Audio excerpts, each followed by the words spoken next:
Aurelian, the cloud capital of the Cathar Empire, did not simply float. It dominated.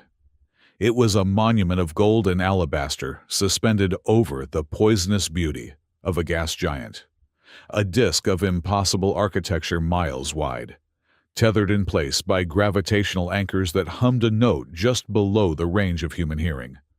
Below it, the planet's atmosphere boiled in perpetual storms, a sea of turquoise and violet clouds illuminated from within by bolts of lightning that could vaporize a cruiser. Around the city, a sentinel fleet of imperial dreadnoughts hung in silent, perfect formation. They were the hard-shell defense. The city's true shield was the shimmering, invisible dome of energy that encapsulated all of it, a technology so advanced it was considered a gift from the cosmos itself. Down in the lower decks, in the industrial sector known as the Undercity, the air smelled of recycled oxygen, spicy noodles, and ozone. Here, among the kilometers of dripping pipes and flickering neon signs, Alex Ward kept his shop. The sign above his door was a flickering hollow that just read, "Ward's, if it's broken, it's probably fixable." Alex was a human, a wanderer in the Cathar lexicon, which was a polite term for refugee or undesirable. He was a man of indeterminate age, though the weariness in his eyes suggested he had seen too much. He kept a perpetual layer of grime on his jacket. His hair was an uncombed mess, and he usually had a sarcastic remark ready.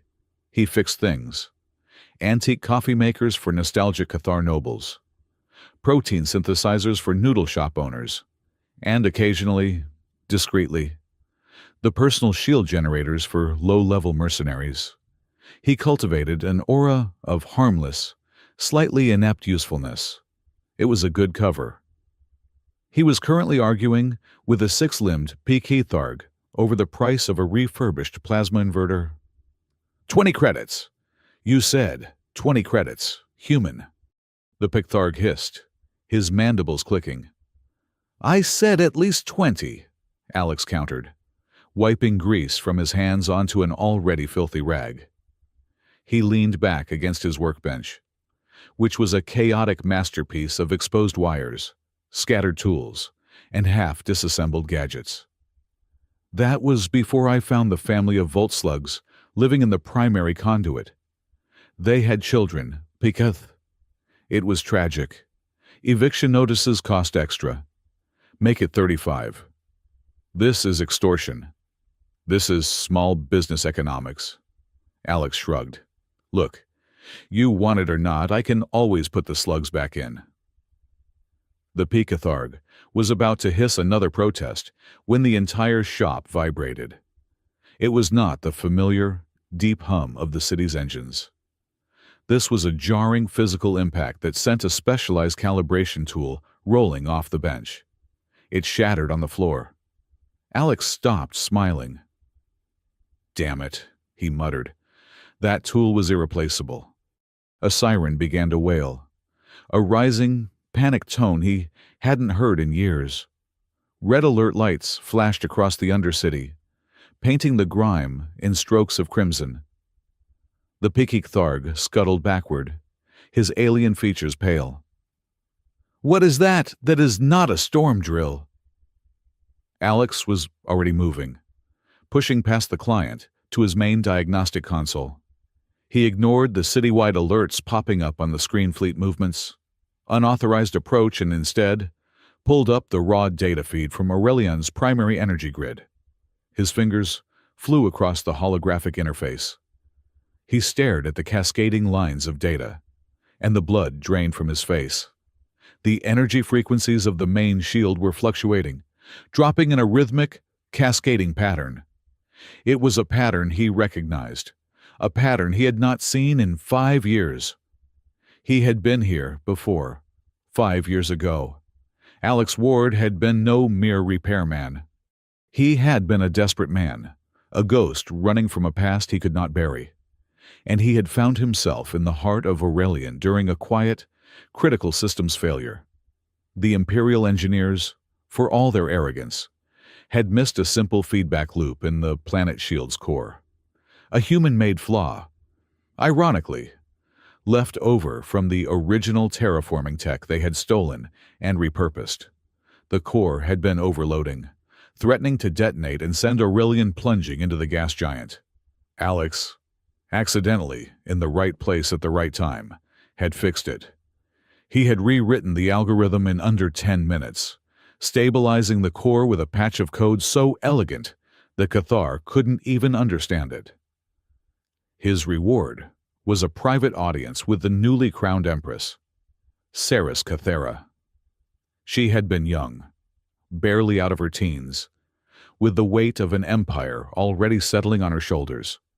She had thanked him in a room empty of guards, given him a bag heavy with untraceable credits, and arranged for his quiet transport to the Undercity. The Empire, she had explained, could not publicly admit that its greatest technological marvel had been saved by a lesser species. Alex, who only wanted to disappear, had agreed. Now, that same signature flaw was back. But the readouts were different. This was not a malfunction. The code was not failing. It was being dismantled. The Piketharg shrieked and fled the shop as the overhead announcements confirmed Alex's fear. Unidentified fleet has breached the outer defense perimeter. All citizens seek immediate shelter. This is not a drill. Alex turned from the console, his eyes cold. He knew, with absolute certainty, that this was not a random attack. And he knew, just as certainly, that they would be coming for him. He had just begun to pack a small bag with his real tools, the neural interface, the multi-phase lockpick, the kinetic scrambler, when the door to his shop dissolved into molten slag. Two figures stood silhouetted against the red-lit hallway. They were Imperial Royal Guards, 8 feet tall, encased in the flawless, obsidian blue armor that marked them as the Empress's personal guard. They moved with a predatory grace that was utterly unlike the clumsy foot soldiers who patrolled the Undercity. Alex raised his hands slowly, the sarcastic mask snapping back into place. "Whoa, fellas," he said, forcing a casual drawl. "If this is about the overdue rent, I was just about to send the payment." "Honest, the check is in the mail." The lead guard did not speak. His helmet, a smooth, featureless cascade of black crystal, tilted slightly. He took one step into the shop. "Alex Ward," a synthesized voice echoed, devoid of all inflection. "By order of the Empress, you will come with us." "Love to, really. Big fan of the Empress," Alex said, already calculating angles. 2 of them, armored plasma rifles. He was fast, but he wasn't that fast. "But as you can see, we're in the middle of a siege. Kinda busy. Rain check." The guard's hand shot out, moving faster than Alex could track. He grabbed Alex by the front of his jacket, lifting him clean off the floor. Alex's feet dangled uselessly. "This is not a request," the synthesized voice said. "Right, got it." Alex choked out, the sarcasm mostly gone. As the guard turned and began to march him out of the shop, Alex's eyes, unseen by his captors, were cold and sharp. He knew exactly what this meant. Someone had weaponized his old fix. Someone knew. And the only person who knew, he was the one who'd fixed it, was sitting on the Imperial throne. The journey to the spire was a blur of brutalist efficiency. The guards dragged him through panicked crowds, onto a private gravlift that bypassed all security, and upward, leaving the grime and noise of the Undercity far below. They emerged into the Imperial Palace. The transition was always a shock. The air here was clean, tasting of faint ozone and privilege. The halls were carved from living crystal, pulsing with soft, internal light. The ceilings were impossibly high, and the windows looked out not on pipes, but on the roiling, beautiful storms of the gas giant below, nobles of the Cathar court, tall, slender, and radiating an effortless arrogance, lined the main hall. They stared as Alex was hauled through, a piece of human filth, a stain on their pristine world. Their disgust was palpable, a physical force in the air. At the far end of the hall, standing before the massive, data-streaming map of the siege, were two figures. The first was Rel Corvus, the Grand Chancellor of the Empire. He was an old Cathar, his skin a pale, noble gray, his robes immaculate. He observed Alex's approach with an expression of profound boredom, as if observing an insect. The second figure was the Empress. Saris Cathara was young, younger than she had any right to be to rule a galactic empire. But she wore her power like armor. Her silver-white hair was bound in intricate braids of state, and her dark blue eyes held the cold fire of a dying star.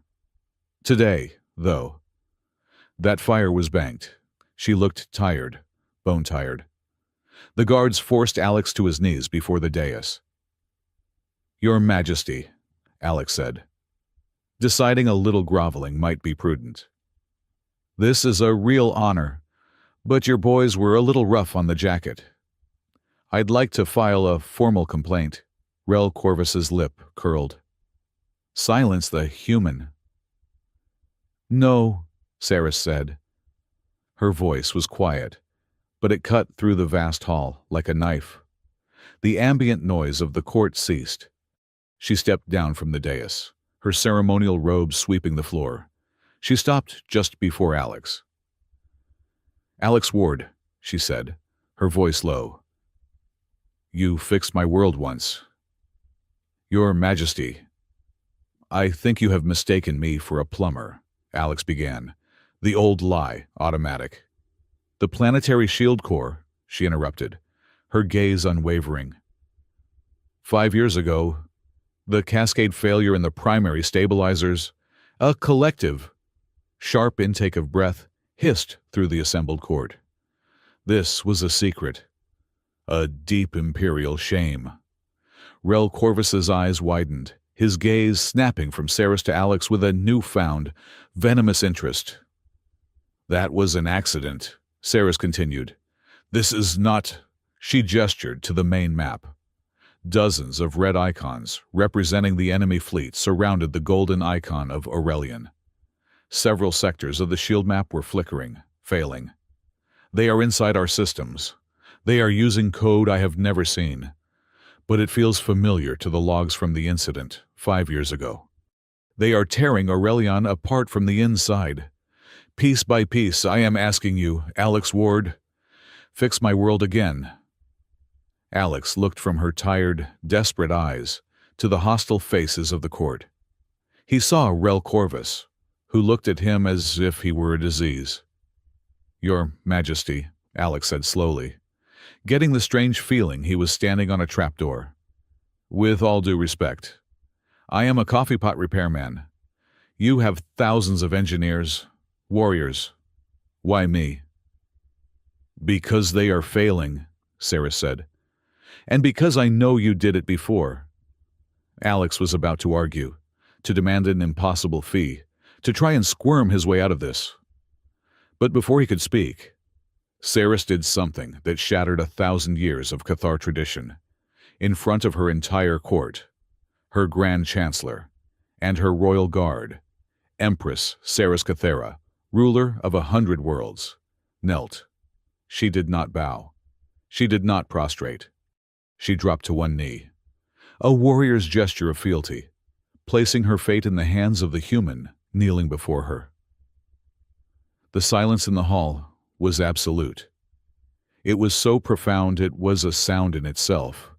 This was not just an insult to the court, it was sacrilege. The Divine Empress did not kneel, especially not to a human. Alex felt his heart hammer against his ribs. The jokes died in his throat. This was no longer a job. This was an execution, one way or another. "Get up," he hissed, his voice dropping the sarcastic drawl, revealing the cold steel beneath it. "Your Majesty, get up. You have no idea what you're doing. This is bad for business." "I will not," Sarah said, her eyes locked on his, ignoring the waves of horror radiating from her court. "Not until you agree. Your Majesty." Rel Corvus finally found his voice. It was shaking with rage. He strode forward, his face a mask of pale fury. "This display is unnecessary.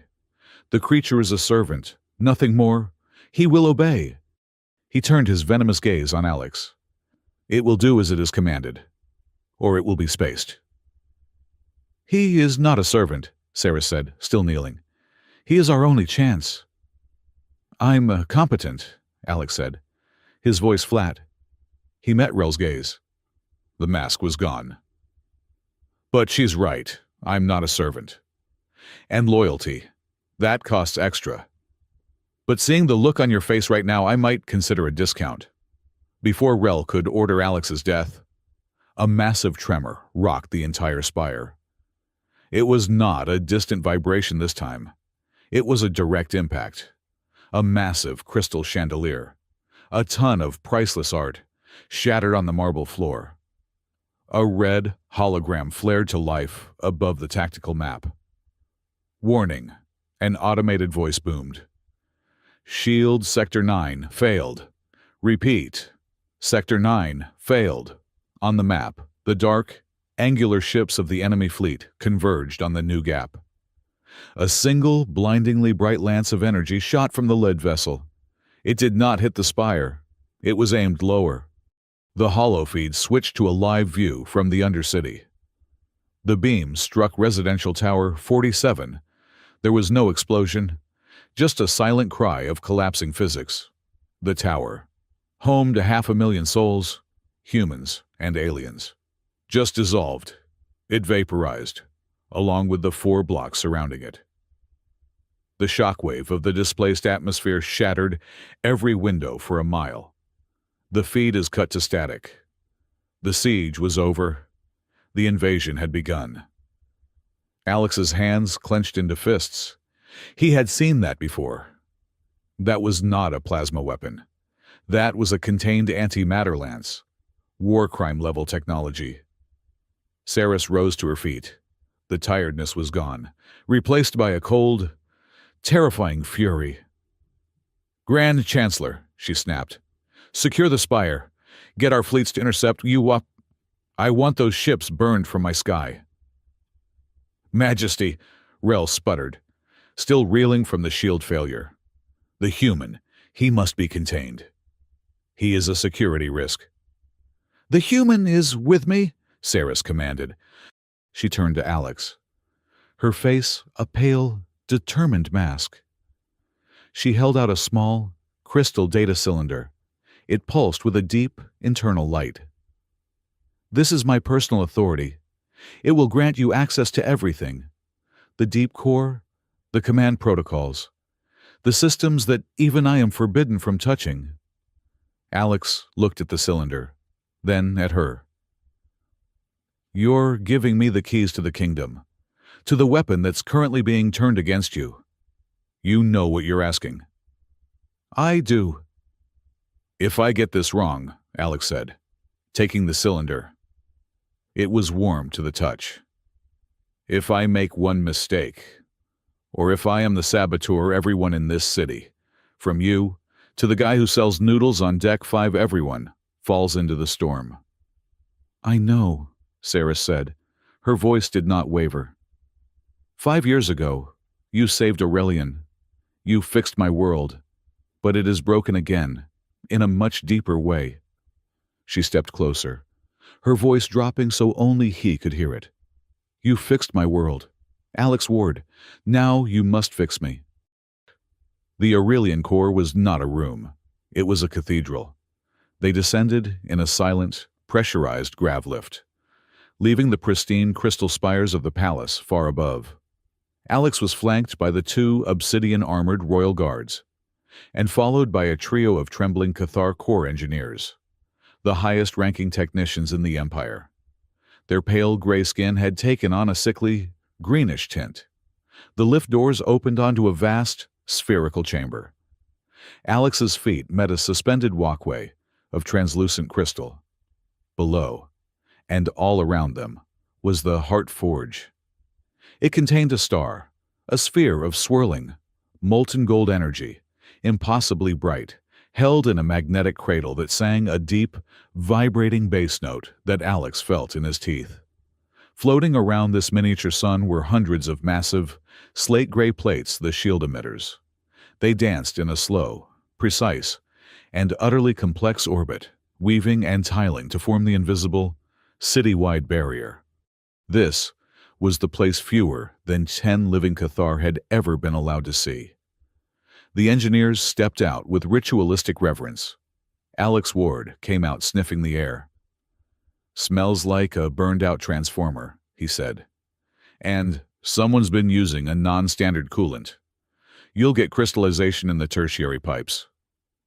The lead engineer, an old Cathar named Vorl, died. He stared at Alex, his mouth slightly open. "The coolant is a state secret." "How could you—" "I can smell it," Alex said impatiently. He brushed past them, walking along the suspended path with a confidence that was deeply unnerving.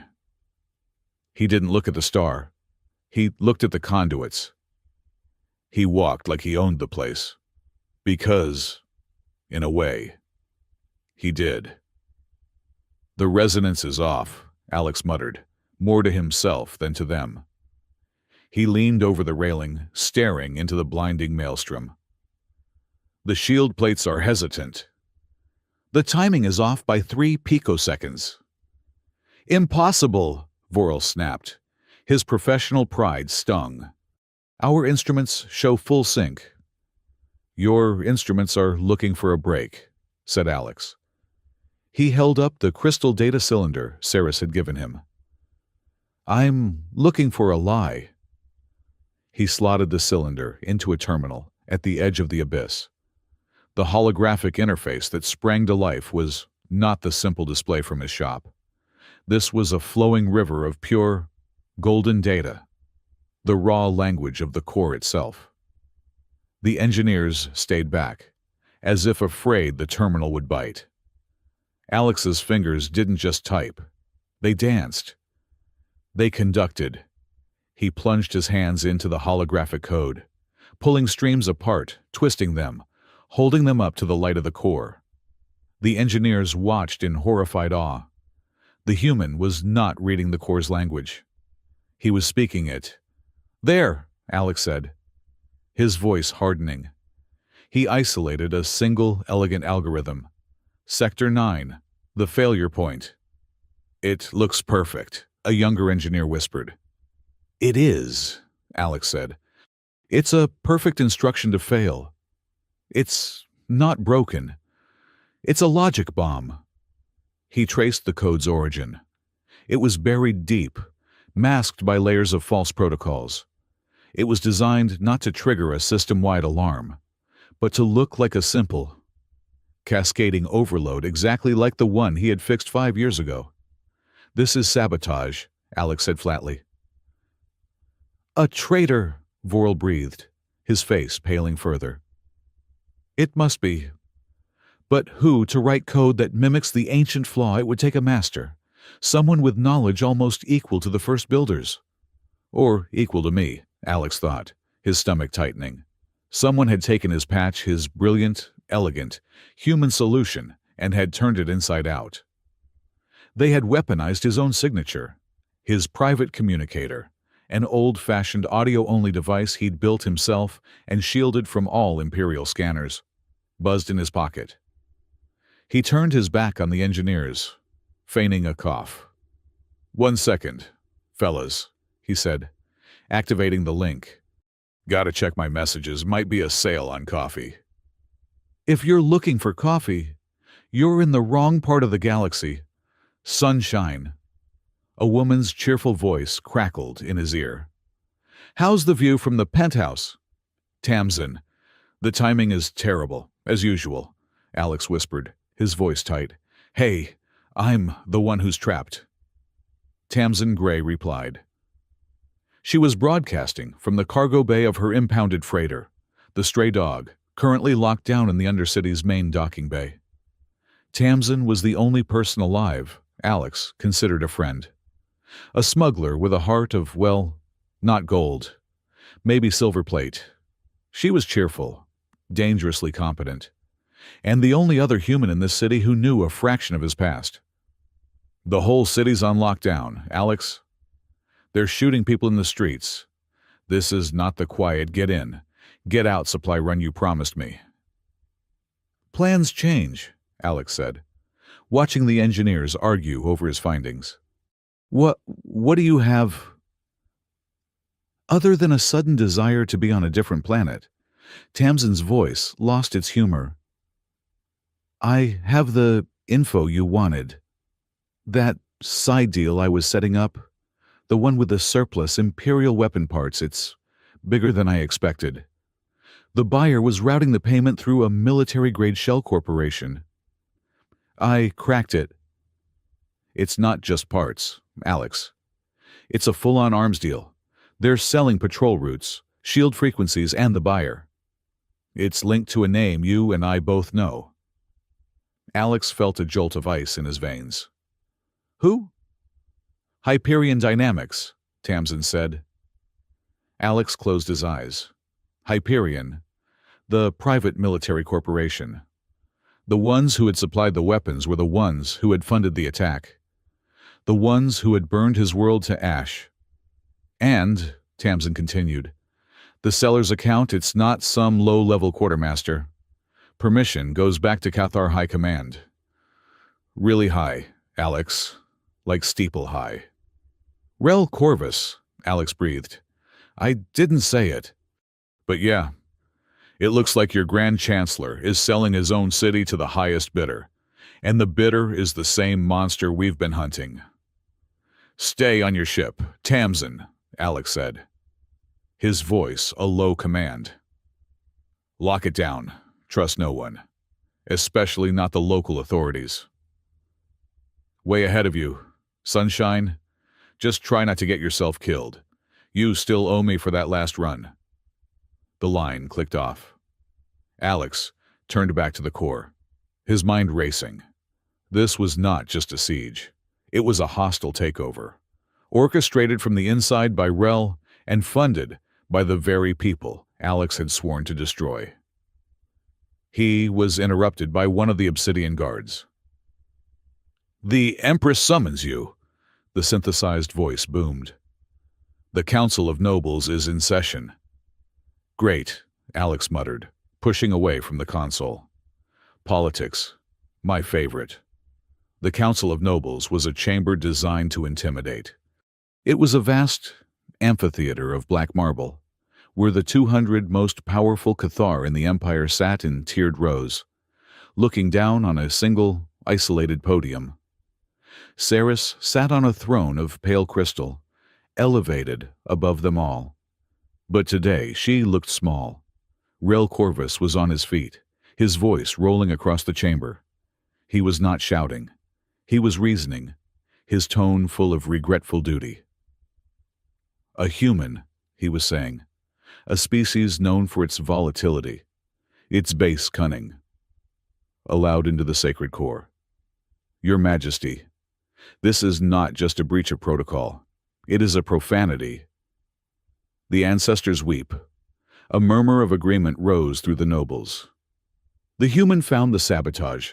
Grand Chancellor, Ceres countered, her voice ringing with cold authority. Something your pureblood engineers missed for weeks. He found what he likely planted. Rel shot back, his control slipping. We are under attack. This is a time for strength, for purity. We must isolate the alien elements. Quarantine the Undercity. Place the human in secure detention, and let my appointee, Engineer Prime Voral, take over the core. Alex, standing in the entranceway, almost laughed. Voral was the old engineer who was, at this very second, probably still trying to figure out how Alex had smelled the coolant. A fine idea, Chancellor, Alex said, entering the room.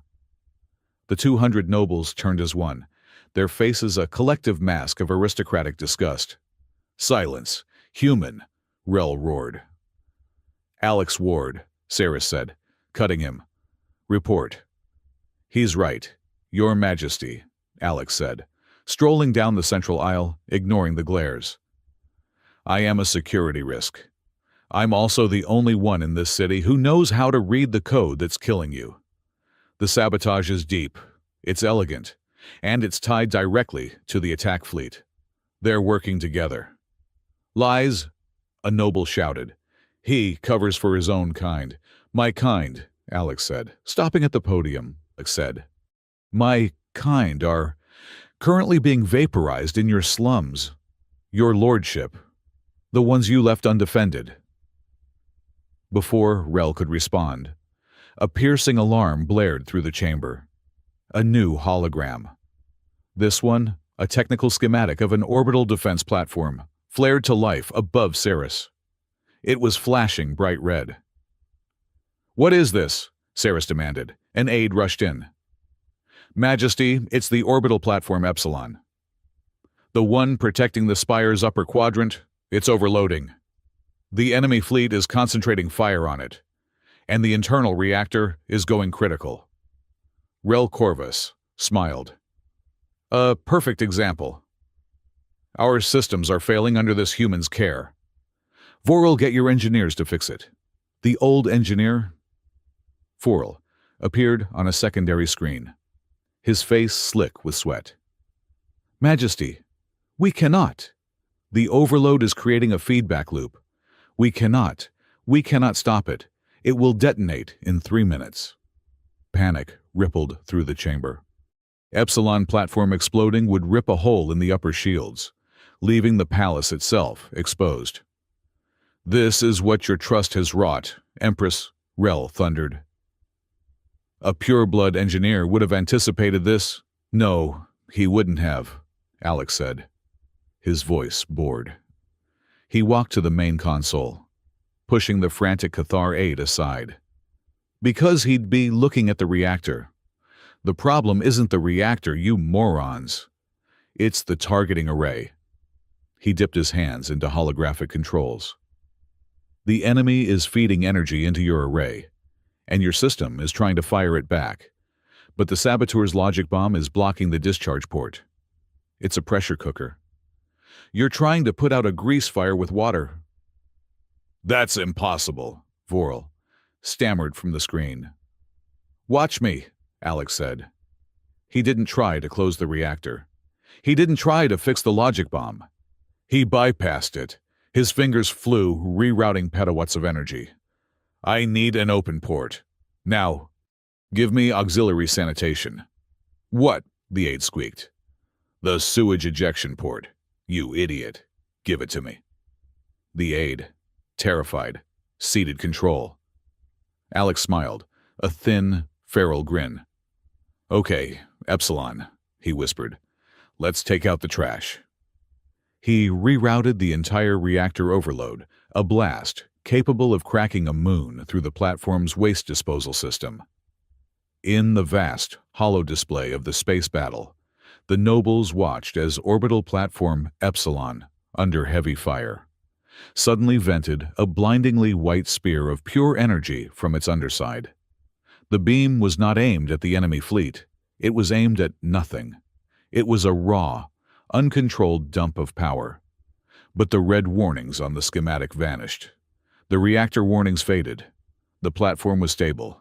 And, quite by accident, the beam of raw sewage and plasma vaporized 3 enemy frigates that had been moving in underneath it. The chamber was silent. Alex leaned back from the console and crossed his arms.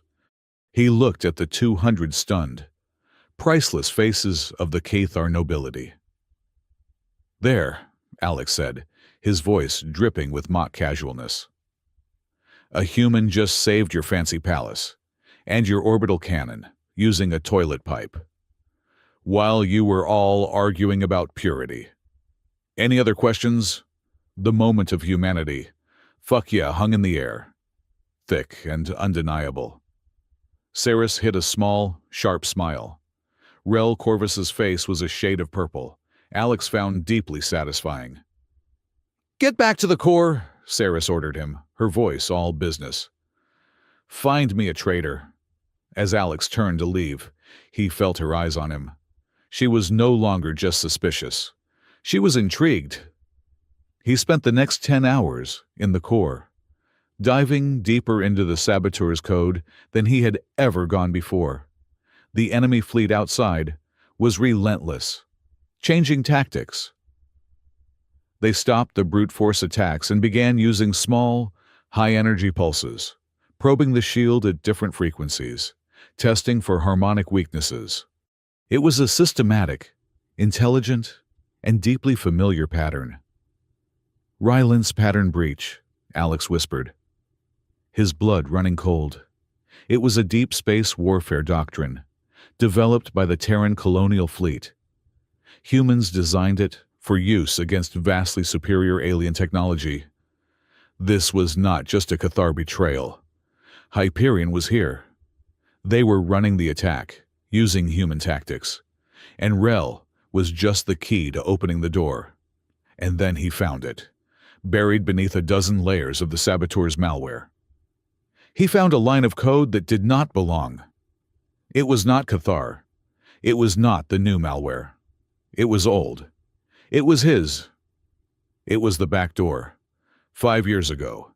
He had not just fixed the core. He had been a different man then, consumed by a cold, righteous fury. He had seen the Cathar's arrogance, their disdain for the lesser species they ruled. And in the heart of their power, he had planted a seed, a hidden command pathway, known only to him. A backdoor that, if activated, would give him ultimate control. He had left it there, just in case the galaxy needed one less arrogant empire. The saboteur had not found his backdoor. Not yet. The new malware was wrapped around it, like a snake coiled around a sleeping dragon. Completely unaware of what it was touching, a bead of sweat ran down his temple. The logic bombs, the mimicry of his original fix. It was all a distraction. The saboteur was not his equal. The saboteur was a clumsy amateur who had stumbled into Alex's own kill zone. But Alex's presence had been requested. He had been returned to the scene of his original sin. Was this all a test, Alex? Saris's voice came over the private comm. She was watching him from her command center. "You've stopped. What did you find?" His face was a mask of concentration. He skillfully walled off the back door, burying it even deeper, hiding it from her, from the saboteur, from everyone. "Nothing," he lied, his voice perfectly even. "Just a nasty piece of recursive code. Sloppy. Very Cathar. No wonder they got in."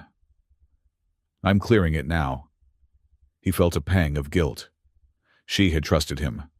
She had knelt. And he had just lied to her face to protect a weapon he himself had built. Before Saris could reply, the entire core chamber jumped. A massive shockwave hit the city, so powerful it physically moved the suspended heart forge in its magnetic cradle. The golden star flickered. "Majesty!"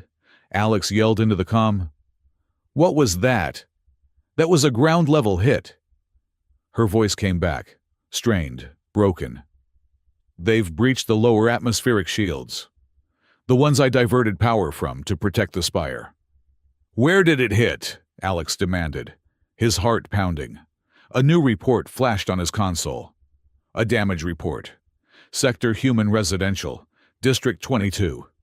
The area around his old shop. The place where Tamsin's ship was docked. The casual, witty repairman vanished. He was replaced by something cold and ancient. Alex slammed his fist into the crystal console. The force of the blow, amplified by his rage, cracked the interface. The engineers cried out in alarm. "Damn them!" Alex's voice was not a shout. It was a low, guttural roar that echoed in the vast chamber. They aren't just trying to win. They're culling. They're targeting humans. They're targeting the weak. The Obsidian guards took a step away from him. The man, who had been a sarcastic, greasy mechanic, was suddenly radiating an aura of violence, so pure it was tangible. The engineers saw a madman. The guards saw a soldier. For a long, terrible moment, Alex wanted to unleash it. He wanted to find his back door, activate it, and rip the enemy fleet from the sky, even if it took half of Aurelian with it. The old, familiar hatred, the one he had tried to bury under jokes and grease, flooded back. He fought it down. He forced his hands to unclench. "Get me a secure line to the Empress," he bid out. "Now." Later, the immediate crisis stabilized. He found himself in a small observation room near the core. The city's alarms were a distant, mournful song. He was drinking something that was supposed to be coffee, but tasted like burnt cinders. The door hissed open. It was Ceres. She was alone. No guards. She looked at the cracked console in the corner. Then his bruised knuckles. "Your engineers are terrified of you," she said. Her voice was soft. "They'll get over it," Alex said, not looking at her. He stared out the window at the distant, beautiful, deadly storms. "Who are you, Alex?" she asked. "I'm the guy fixing your world, Your Majesty. You said it yourself." "A repairman did not save my orbital platform with a sewage pipe," she countered. "A repairman does not speak the language of the core, and a repairman does not look at a battlefield with such familiarity." She moved to stand beside him. He could smell the faint, ozone-like scent of her perfume. "That rage, back in the core," she said. "I have seen it before, my father. After the Battle of Xylos, it is the anger of a man who has lost everything." Alex took a slow sip of the terrible coffee. He kept his mask firmly in place. "I just really hate bad engineering, Your Majesty, and genocide. It's messy, bad for business." She did not smile. She reached out, as if to touch his arm, but stopped herself. "They are not just lines of code to you. Are they the people in the Undercity?" "No one deserves to be vaporized while they're arguing over the price of noodles," he said, the image of his Pikithard client flashing in his mind. "I believe you," Ceres said. "But I also believe you are hiding something. A man who jokes so much is usually covering great pain." She was too close. She saw too much. He needed her to leave. "With respect, Majesty," he said, turning to face her, his voice flat and cold. "You don't pay me to unpack my emotional baggage.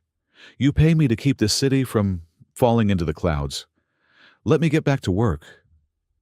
He expected her to be offended, to retreat into her imperial shell. Instead, her eyes softened with a sadness that mirrored his own. "Very well, wanderer, but you cannot hide from yourself forever." She left him alone in silent silence. Another 6 hours he worked.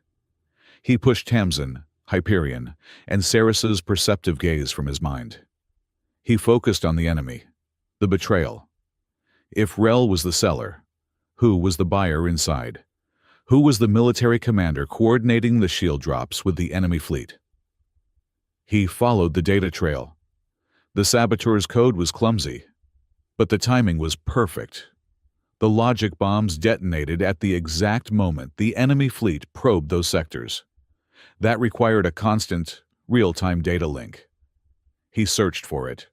He hunted through secure military channels, diplomatic back alleys, and encrypted commercial networks. And finally, he found it. It was a ghost channel, piggybacked onto the city's atmospheric sensor array. A tiny, almost undetectable data stream. It was routing from a terminal in the High Command's strategy room to a single, heavily encrypted node outside the city. a node that belonged to the enemy flagship. He stared at the screen, the pieces clicking into place. He saw the name of the Cathar officer whose credentials were being used to send the data.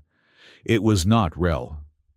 It was General Kraxos, the commander of Aurelian's entire defense fleet, the most trusted military officer in the Empire. Alex leaned back. The betrayal was not just in the palace. It was in the fleet. It was everywhere. He had the proof. Now, he had to bring it to a woman who had just admitted she did not fully trust him, and who, he now realized, he was desperately, foolishly, trying to protect.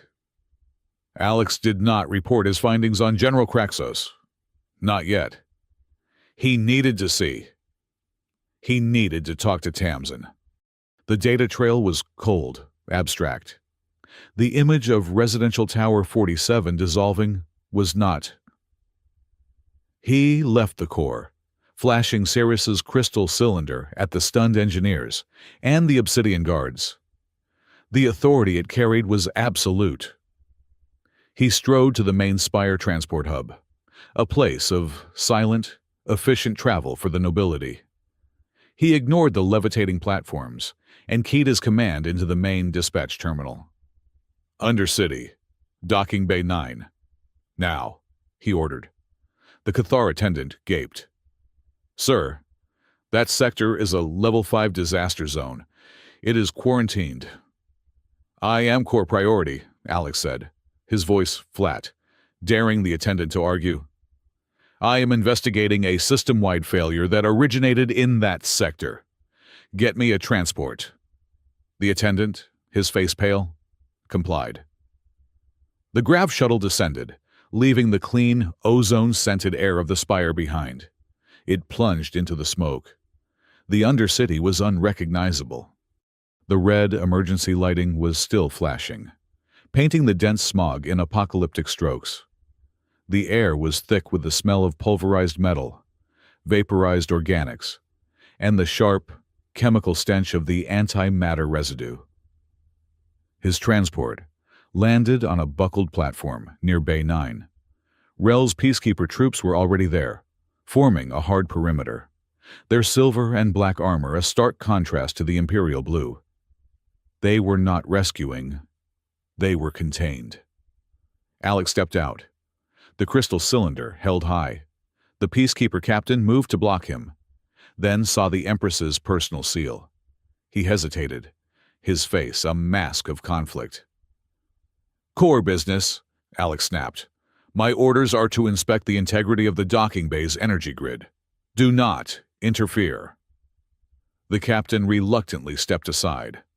Alex moved through the chaos, his mechanic's jacket blending in perfectly.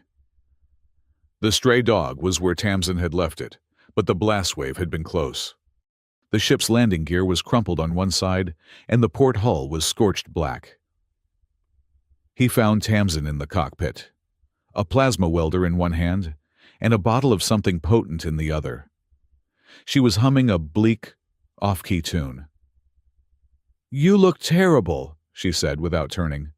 And you smell like the Spire, all sterile and self-important. The ship, Alex said, his eyes scanning the damage. She'll hold on. Barely, Tamsin said, finally turning. Her usual grin was gone, replaced by a tight, angry line. But the bay doors melted shut. We're going nowhere, Alex. This just turned from a lockdown into a tomb. And what the hell was that beam that wasn't Cathar? Hyperion Dynamics, Alex said. Tamsin dropped the welder. It clanged loudly on the metal deck. You're sure? Antimatter lances. Ryland's pattern breach tactics. It's them. Tamsin stared at him, her eyes wide with a shared, terrible understanding. Hyperion, she whispered. Here. Alex, that means... I know what it means, he said. He sat down heavily in the co-pilot's chair, the adrenaline from the past 12 hours finally draining away, leaving a cold, hollow dread. I ran that trace, like I said, Tamsin continued, her voice low, intense. The Cathar connection. Rel Corvus. I dug deeper. I wanted to know why. Why would he sell his city? It's not just money. Alex. She lifted a file on her console. It was old, corrupted, and marked with a Terran colonial fleet insignia. This is from the Cygnus 7 inquiry, she said softly. Alex flinched. The name hit him like a physical blow. Cygnus 7, the colony, the massacre, home. What about it? He bit out. The attack on Cygnus was flawless. Hyperion's fleet knew every defense gap, every patrol route, every civilian evacuation pattern. The colonial fleet never understood how. They blamed a security leak. She pointed to a single, encrypted data packet embedded in the file. I found this. It's the security leak. A data sale, authorized by the Cathar High Command. They sold us. Alex, they sold Cygnus 7 to Hyperion Dynamics for mining rights in the Outer Veil. The cockpit was silent, save for the distant scream of sirens. Alex stared at the screen, the pieces of his broken past slamming into his present. He had always known Hyperion was the hand that held the knife. He never knew a Cathar had pointed them where to strike. That's why you're here, isn't it? Tamsin asked, her voice full of a dawning horror. This isn't a coincidence. You didn't just end up on Aurelian 5 years ago. Alex looked at his hands. They were stained with grease, but he could feel the phantom sensation of a rifle grip. No, he said, his voice barely a whisper. It wasn't. After Cygnus, after I saw what they did, I hunted them. I followed money, data. It took me 3 years, but I found the trail. It led from Hyperion right here to this city. He looked up, his eyes dead. I didn't come to Aurelian to hide. Tam, I came for revenge. Alex. That accidental fix 5 years ago, the one that made me the Empress's secret little hero, it was a lie. I hunted for that flaw. I needed a way in. I needed to get into the core. He leaned forward, the confession pouring out of him, a poison he had held for too long. And when I was in there, when I had my hands on the heart of their world, I did more than just fix it. I left a present, a back door, a kill switch, Tamsin, my own private line into the Heart Forge, a command that would overload the gravitational anchors and drop this entire city into the storm. Tamsin recoiled. Gods! Alex! You were going to destroy it. Everyone. All these people. They were complicit. Alex surged to his feet, the old cold fury returning. They traded my family, my daughter, my world, for a rock I am going to. He stopped. The image of Ceres, kneeling before him, her eyes, desperate, flashed in his mind. The image of the old Peaktharg, arguing over 20 credits. It's complicated now, he finished, slumping back into the chair. Yeah, Tamsin said, her voice shaking. I'd say so. You have the ultimate revenge weapon. But the girl you're trying to save is sitting right on top of it. And the monsters who killed your family are the ones knocking at the door. That's not complicated, Alex. That's a cosmic joke. He had to go back. He had to know how deep the rot went. I have to go. They'll know I'm gone. What about your back door? Tamsin asked. It's safe, Alex said. The saboteur hasn't found it. He's not smart enough. He returned to the core, the weight of his past settling on him like a shroud. He plunged his hands back into the golden river of data, his personal fury giving him a terrifying new clarity. He had lied to Tamsin. The saboteur was smart, or at least dangerously observant. As Alex traced the malware again, he realized the truth. The saboteur, General Kraxos wasn't just mimicking the 5-year-old flaw. He had found the classified logs of Alex's original fix. He had found the elegant, human-written code that had saved the city, and he was weaponizing it.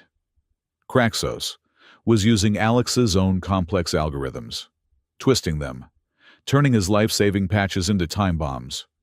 The logic bombs weren't clumsy. They were his. They were corrupted reflections of his own genius. The internal conflict hit him like a physical shock. He was fighting himself. To stop Kraxos, he would have to dismantle his own 5-year-old work. He would have to explain, in detail, to Ceres and her engineers, why that code was vulnerable, how it could be twisted.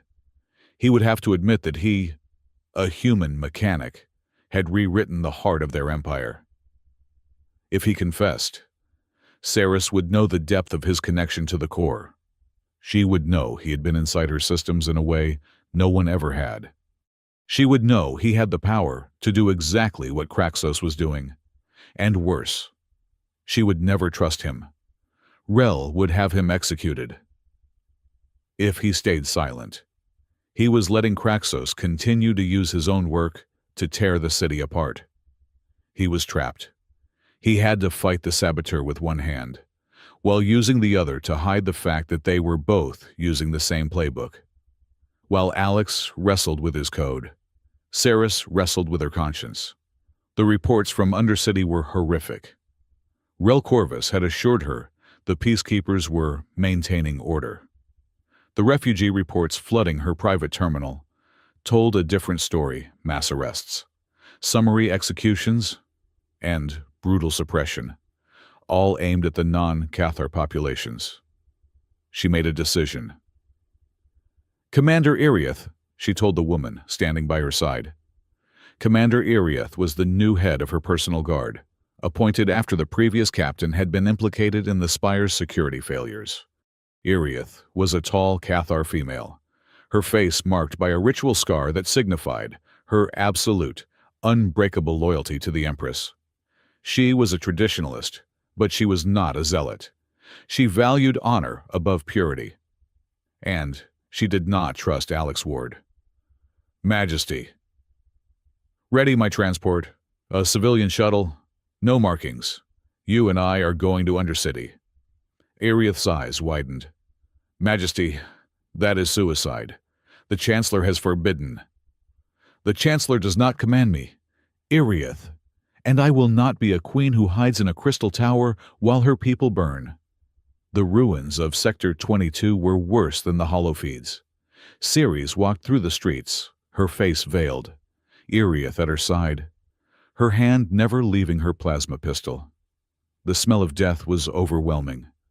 She saw Catharan humans huddled together in makeshift shelters, sharing scraps of food. She saw the simmering resentment in their eyes, and the open hatred in the faces of Rel's peacekeepers. An old human woman, her face covered in soot, saw Ceres pause to look at a destroyed hab-block. The woman limped forward. "They just left us," the woman whispered, her voice rattling. The shields pulled the shields back to protect the spire. They call us expendable, you know, acceptable losses. Iriath moved to push the woman back. But Ceres held up a hand. "Are we Empress?" the woman asked, her voice suddenly strong. She had seen the Empress's eyes, recognized the authority beneath the veil. "Are we just acceptable?" Ceres had no answer. She had given the order to consolidate power to the upper shields. She had done it to protect the core, the command center. But standing in the ruins, her tactical decision felt like a moral failing. "The Empire has failed you," Ceres said, her voice hoarse. "I have failed you." The admission hung in the smoky air. The old woman just stared, her anger giving way to a profound, weary surprise. When Ceres returned to the spire, the comfortable detachment of her throne room felt obscene. The rot was not just Rel. It was the system she led.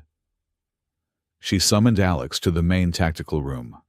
She needed answers. She needed the traitor. Alex arrived, flanked by his 2 obsidian guards.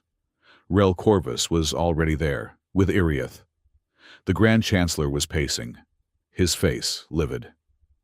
"Your Majesty, your excursion was an act of profound irresponsibility," Rel was shouting. "It has undermined my authority and given hope to the human insurgents." "They are not insurgents, Rel," Sarah snapped, her newfound anger burning cold.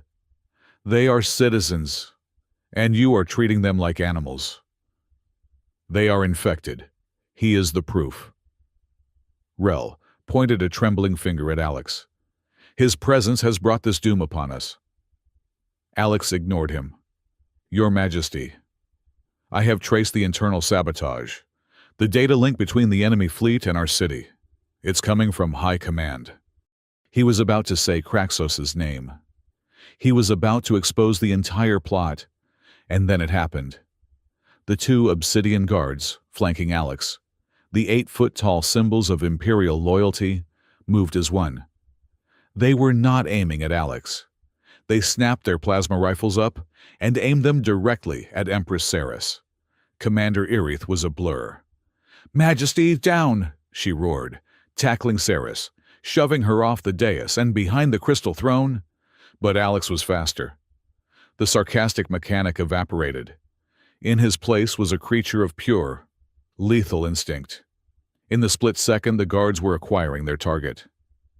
Alex moved. He didn't reach for a weapon. He grabbed the heavy, solid crystal data slate from the tactical table and hurled it like a discus. It shattered against the lead guard's featureless helmet, the impact staggering him simultaneously. Alex's other hand shot out, not to attack, but to a small, unassuming environmental control panel on the wall. He slammed his open palm against it. He wasn't just pushing a button. He was interfacing. The room's main lights, the humming terminals, the holographic map, everything died. The heavy magnetic locks on the chamber doors slammed shut with a deafening thud. And in the sudden, terrifying darkness, lit only by the red emergency strips, the 2 obsidian guards froze. Their armor, a marvel of Imperial technology, seized instantly. The faint blue lights in their joints sputtered and died. "Network override." Alex's voice cut through the dark. It was cold, precise, and utterly devoid of fear. "Armor diagnostic systems locked." He moved through the red gloom. Rel was cowering behind a console. Saris and Iriath were scrambling to their feet. Alex walked past the first frozen guard, plucked the rifle from his paralyzed grip, and approached the second, who was still trying to aim, his muscles fighting his own armor. With a brutal efficiency that spoke of long practice, Alex disarmed him, broke his wrist with a sharp crack, and slammed the butt of the rifle into the guard's helmet, knocking him unconscious inside his own suit. He hit the environmental panel again. The main lights flickered back on. The entire event had taken less than 4 seconds. The chamber was a wreck. Saris was breathing hard, pistol in hand. Rel was pale, hyperventilating. The 2 8-foot guards were immobile statues. One locked in place, the other slumped. Commander Iriath, however, was staring at Alex. Her pistol was still smoking. She had fired, but her shot had been a second too late. Alex had been faster than a plasma bolt. "The armor systems," Iriath said, her voice a low, dangerous rumble. "They are on a closed, encrypted network. They cannot be overridden from a simple climate panel." Alex casually tossed the rifle onto the table. "I tinker," he said, the old, weak excuse sounding pathetic even to him. "Read the manuals. Found a bug." Iriath's eyes narrowed. "No mere repairman moves like that. No tinkerer knows the root commands for the Imperial Guard's armor. You did not hack them. You commanded them. Who are you?" The assassination attempt was a disaster for Ceres. Rel Corvus, recovering his composure, moved swiftly. He convened an emergency session of the Council of Nobles, broadcasting the footage of the attack from the tactical room. "She is attacked in her own throne room," Rel's voice thundered across the amphitheater. "Her own Imperial Guard, compromised. She cannot even protect herself, let alone this city. Her reliance on this alien repairman has blinded her. He failed to stop the attack. He is the source of this chaos. He played on their fear, their xenophobia, their shock. He proposed a motion temporary supreme military authority to stabilize the city, purge the traitors, and secure the Empress. The terrified, disorganized council passed it, 70% in favor. Rel Corvus was now, effectively, Aurelian's military dictator. His first act was to formalize the lockdown. He declared martial law in the Undercity, targeting the human sector above all.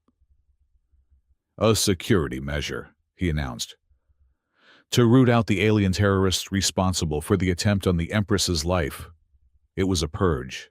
Alex knew it. Ceres knew it. Alex found Tamsin. She had gotten the Stray Dog's basic systems back online and was using her smuggling routes to move medical supplies between survivor camps. "This is bad, Alex," she said, as they moved through a dark, dripping maintenance tunnel. "Rel's peacekeepers are everywhere. They're not arresting people. They're disappearing." "I know," Alex said. He was armed now, carrying the plasma pistol he'd taken from Iriath's arsenal. "I have to see. I have to know how far he's going." They emerged into a small plaza in what used to be the Sector 22 market. It was now a processing area. Peacekeeper troops were herding humans and other aliens into transport shuttles. And then Alex saw it. In an alley, away from the main group, 3 peacekeepers had a human civilian, an old man, a noodle vendor Alex recognized. They had him on his knees. They were demanding names. The old man just shook his head, weeping. One of the soldiers, a big, arrogant Cathar, laughed. He kicked the man in the ribs. "He's just human trash," the soldier said, his voice carrying in the quiet plaza. "Filthy, stubborn, just like on Cygnus 7. We should have burned them all. That name. Again." The world dissolved for Alex, the sarcastic mechanic, the guilt-ridden engineer, the reluctant savior. They all vanished. The Cygnus 7 soldier took their place. He was moving before Tamsin could react. He crossed the plaza in 3 seconds. The first soldier saw him, raised his rifle. Alex shattered his arm at the elbow, took the rifle and put the butt of it through the soldier's visor. The second soldier turned, firing. Alex was already inside his guard, the plasma blast searing the air where he'd been. He drove his fist into the Cathar's throat, crushing his larynx, and kneed him in the chest, cracking his armor. The third soldier, the one who had spoken, scrambled back, raising his pistol. Alex grabbed him by the throat and slammed him against the wall, lifting him off the ground. The Cathar choked, his legs kicking. Alex's vision was red. He wasn't seeing a Cathar soldier. He was seeing a Hyperion Marine in black armor, standing over the smoking ruins of a school. He was hearing the screams. He could smell the ash. His free hand, the one that could talk to machines, began to glow with a faint, terrible energy. He wasn't just going to choke him. He was going to burn him from the inside out. "Alex, stop," Tamsin's voice, shouting his name. She was there, pulling on his arm, her weight useless against his rage. "Alex, look at me. This isn't him. This isn't Cygnus. Don't you dare become them. Don't you dare." Her words, not her strength, broke through. He looked at the terrified purple face of the Cathar. He saw the old man, cowering in the alley. He saw Tamsin, her face a mask of terror. He dropped the soldier. The Cathar collapsed, gasping, scrambling away, dragging his unconscious comrades. Alex stood, shaking. His hand was still tingling. He had almost done it. He had almost become a monster. "Gods, Alex!" Tamsin whispered, grabbing his jacket. "Let's go. Now, before they send more." She dragged him back into the shadows, back to the fragile safety of the stray dog. He sat in the cockpit for an hour, saying nothing. He was ashamed. He was terrified. Not of Rel. Not of Hyperion. He was terrified of the thing inside him that had wanted to kill that soldier. The thing that I had enjoyed. He was lost. A console on Tamsin's dash chirped. Not an official channel. Not a local signal. It was a ghost transmission, routed through a dozen dead-drop servers, bouncing off the enemy fleet itself. "What now?" Tamsin muttered, her nerves frayed. She opened the file. "It's for you, Alex. Encrypted with an old Colonial Fleet cipher. Yours." Alex looked at the screen. It was text only. "We know who you are. We see your work in the core. You always built better than you knew. When you are ready to finish what you started, the gate will open. Cygnus 7 remembers." He stared at the words. Hyperion. The enemy fleet. They knew. They knew about his past. They knew about Cygnus. And they knew about his back door. They were not just offering him a way out. They were offering him what he had come for 5 years ago. Revenge. The message on Tamsin's console burned itself into Alex's memory. "When you are ready to finish what you started, the gate will open." It was not an offer. It was an activation. Hyperion, Rel, Kraxos, they were not just coordinating. They thought he was on their side. They believed the ghost of Cygnus 7 had finally come to collect his debt. Before he could even process the horrifying implications, the world ended. A deep, bone-jarring thud shook the entire city, not from the outside, but from within. The hum of the core, the background radiation of his life, stuttered. Then came the voice. It was not an automated city alert. It was Rel Corvus, his voice amplified, booming from every speaker in Aurelian, from the spire's crystal halls to the Undercity's dripping tunnels. "Citizens of Aurelian." Rel's voice was smooth, paternal, and utterly terrifying. "For days, we have been betrayed. Betrayed by an enemy without, and an infection within. In the Spire's tactical room, Ceres, Iriath, and the few loyal guards whirled toward the main comms. "Lock him out," Ceres commanded. "Cut his broadcast." The technician's fingers flew. "I cannot, Majesty. He has seized primary control. All channels are locked. He has rooted us out." "Our weakness," Rel's voice continued, a sermon of pure venom, "has been our compassion, our willingness to tolerate the alien, the human, the impure. This tolerance, championed by a weak and blinded Empress, has brought us to ruin." The palace screamed. It was the sound of internal defense cannons, dormant for a century, activating. "He's not just talking," Alex said, his voice deadly quiet, speaking to Tamsin over his private comm. "He's launching the coup. He's taking the city." "No kidding. Sunshine." Tamsin's voice crackled. "His peacekeepers are mobilizing everywhere. They're marching on the spire. This is not a siege. Alex," Ceres's voice was strained, calling him on the official channel. "It is a civil war. Rel has locked me out of the defense grid. Where are you?" "On my way," Alex said. "No, you're not," Tamsin yelled. "The whole Undercity is exploding." "Wait, oh, gods, Alex. The attack. It's not just the enemy fleet anymore." Off. On the main tactical map in the Spire, new icons flared to life. They were not red enemy signatures. They were silver Cathar defense platforms.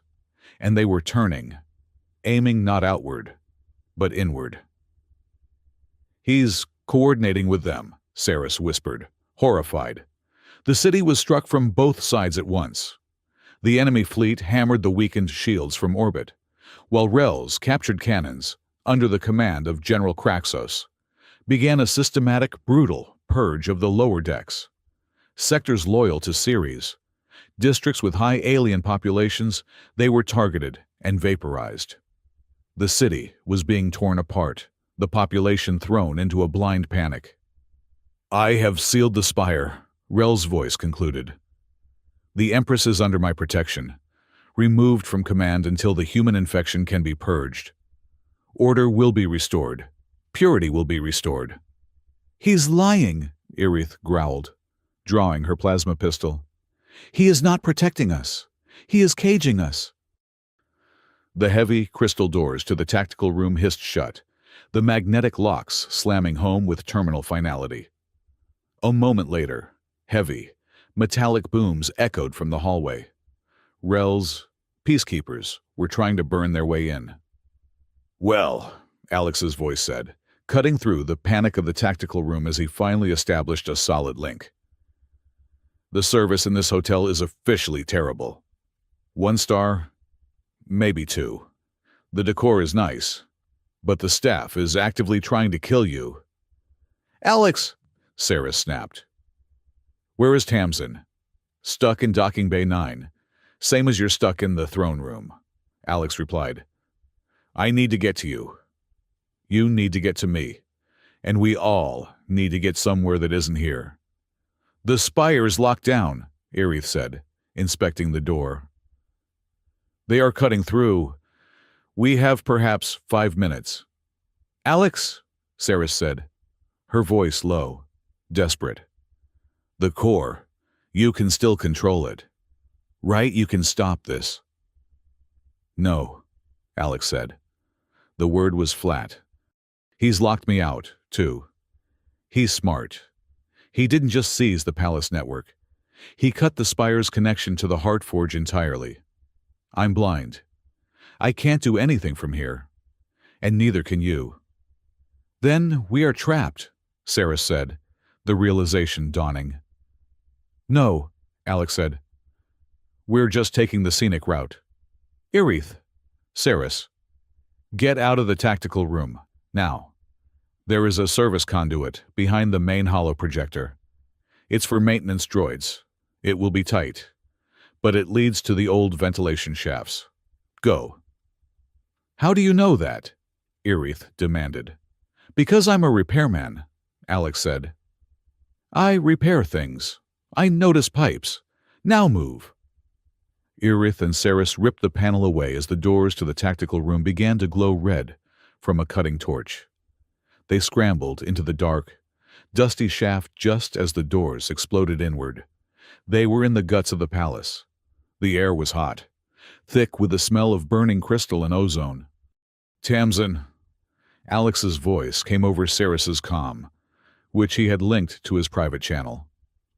"I'm sending you a route. It's going to take you through the spire's laundry facilities." "Laundry," Tamsin panted, the sound of plasma fire close behind her. "Are you kidding me?" "No. It's the only subsystem Rel wouldn't think to lock down.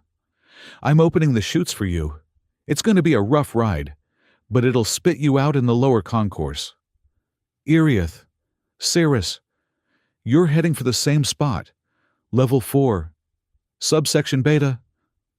Go. I'm right behind you." The chase was a burning luxury nightmare. They ran through hallways where priceless tapestries were in flames. They dodged firefights between Rel's silver-armored peacekeepers and the few remaining loyalist Imperial guards in blue. At one point, they hit a dead end. A massive, collapsed statue blocked the hall, and a squad of peacekeepers was rounding the far corner. "Trapped!" Irith yelled, raising her pistol. "Empress, Irith, stand behind me," Alex commanded, his voice changing. The sarcasm was gone. He stepped forward, ignoring the soldiers. He placed his bare hand on a pulsing, crystalline power conduits set into the wall. Saris watched, stunned. Alex closed his eyes. He didn't use a tool. He didn't use an interface. He just pushed. Saris felt it in her teeth, a wave of raw, focused energy. The lights in the entire corridor did not just flicker. They bent. The glowing crystal of the walls flared, the energy within them surging, resonating with him. Down the hall, the peacekeepers cried out. Their plasma rifles sputtered, the energy cells instantly, violently draining. The lights in their armor died. Even the magnetic plates in their boots disengaged, sending them clattering to the slick floor, their suits completely inert. Alex opened his eyes, pulling his hand back. A faint, golden energy aura, the same color as the core, danced across his fingertips for a second before fading. He was breathing heavily. "What did you do?" Saris whispered, staring at him. "I asked the palace to turn them off," Alex panted, rubbing his temples. "It's a very polite house. Now let's go before they reboot." Irith stared at him, her face a mask of shock and a new, profound suspicion. "That is not human," she stated. "That is the language of the core." "We can discuss my linguistic skills later," Alex said, already moving. "This way." They met Tamsin in a cloud of steam and hot water in the laundry sorting hub. She tumbled out of a massive chute, soaking wet, covered in soap suds, and holding 2 plasma pistols. "That," Tamsin sputtered, "was the worst water slide ever." "Everyone's a critic," Alex said, pulling her to her feet. "This is Commander Irith. This is the Empress series. Everyone. This is Tamsin. She's our ride." "I'm a smuggler, not a taxi service," Tamsin grumbled, eyeing Irith's armor. "And your ride is currently locked in a burning dock." "Where is the sunshine?"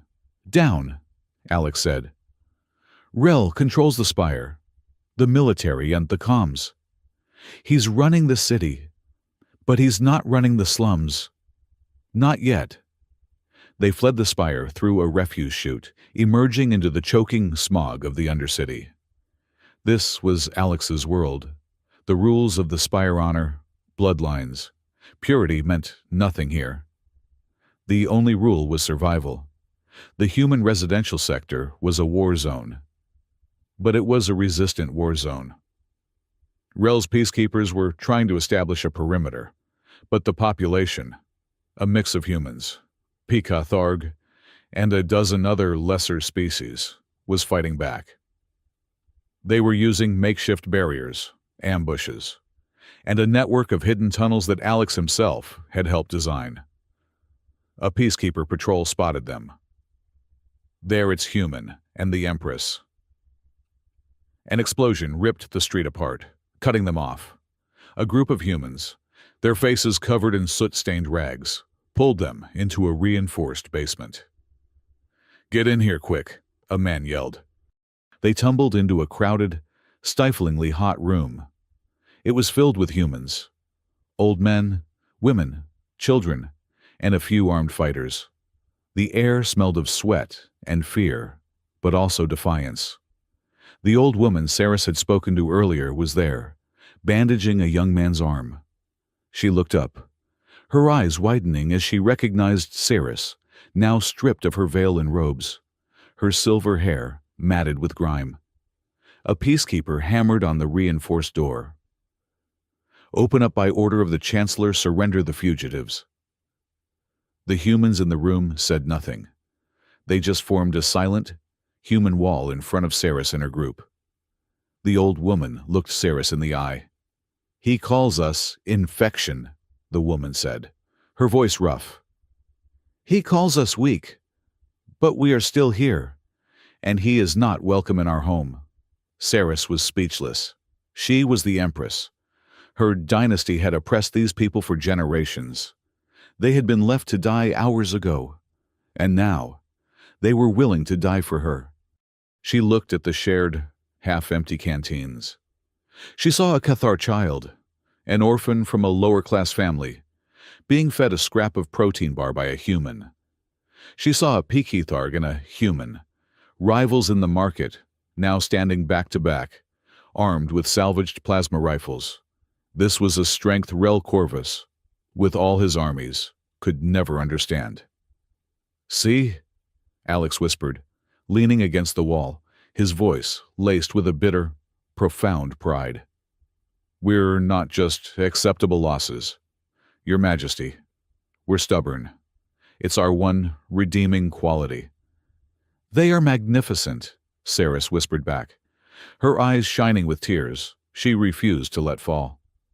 "Yeah, well, magnificent isn't going to win this," Alex said. "Rel has the city, he has guns, and he's talking to the enemy fleet. I have to get control of the defense grid back." "How?" Iriath said, cleaning her pistol. "He's locked you out of the core. We are trapped here." "He's locked me out of the main terminal," Alex corrected. "But Rel's a politician. He's not a technician. He thinks the Spire is the center of the universe. He's moved his command there." "The Sentinel Spire," Saris realized. "The old secondary command hub." "Exactly," Alex said. "It's a fortress, but every fortress has a sewer pipe, and I'm the guy who knows where they all are." His plan was insane. The Sentinel Spire was on the other side of the Undercity, and Rel would have it guarded by his elite. "We can't fight our way through," Iriath stated. "We're not going through," Alex said, pulling up a schematic on Tamsin's datapad. "We're going under. The main energy conduits for the entire city run from the core to the Spire. They run through a maintenance channel 300 feet below this floor. It's hot, it's loud, but it's empty. Rel's soldiers are soldiers. They look up, they look side to side, they never look down." The journey through the maintenance channel was a special kind of hell. It was a tunnel barely tall enough to stand in, vibrating with the power of a contained star. The heat was oppressive, but Alex was right. It was empty. They emerged into a dark, silent substation, directly beneath the Sentinel Spire. "This is it," Alex whispered. "Rel's command center is 10 floors up. The elevator shaft is right there." He didn't get to finish. The lights flared on. A dozen peacekeepers in heavy assault armor stepped out of the shadows, their rifles leveled. They were not the clumsy patrols from the street. This was Rel's personal guard, elite, fast, and they were led by General Kraxos himself. "The Empress," Kraxos sneered, his voice amplified by his helmet. "And the human pet. How predictable. The Chancellor said you would come this way. Repairman." "Ambush!" Iriath roared, shoving Saris behind a generator. Tamsin opened fire, her twin pistols barking, but Alex was already moving. The sarcastic, tired mechanic was gone. The soldier Tamsin had glimpsed in the alley was here, and he was in command. "Iriath!" Alex shouted, his voice the clear, cold bark of a battlefield commander. "Right flank suppress. Use the conduits for cover. Aim for their joints. That armor's too thick." Iriath, recognizing a superior tactical mind, did not hesitate.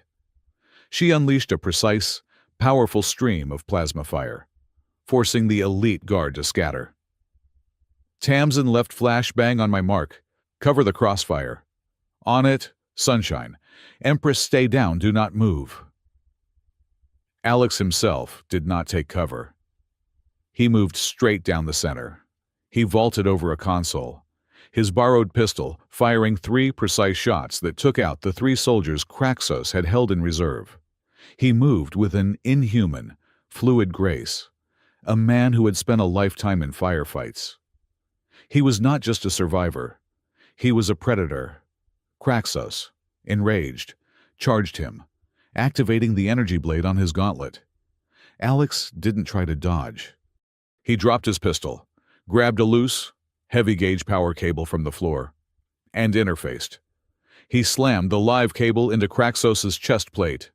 The general's armor, designed to stop plasma, had no defense against a raw, directed surge of energy. Kraxos screamed as 1,000,000,000 volts coursed through him, his armor exploding outward in a shower of sparks and molten metal. The fight was over in 10 seconds. The elite guard was down. Kraxos was a smoking ruin. The group stared, panting.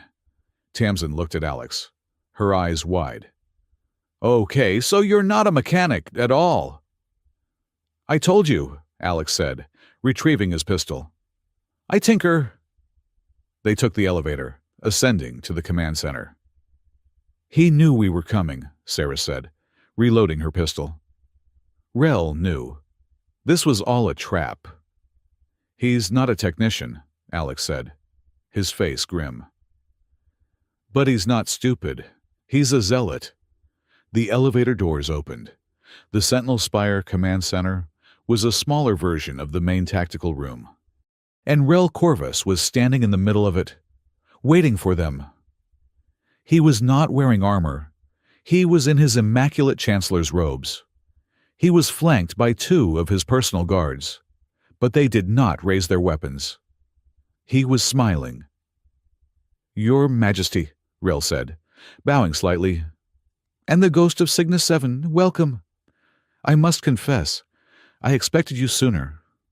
The serial froze. She looked from Rel to Alex, confusion and a new, terrible dread on her face.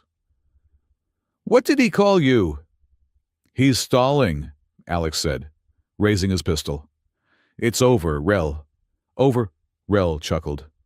"My dear boy, it has only just begun." He gestured to the main console. "You are a genius. Alex Ward, truly. Your little back door in the core. The one you planted 5 years ago, it is a masterpiece of ideological spite. A beautiful human weapon." Sarah's blood ran cold.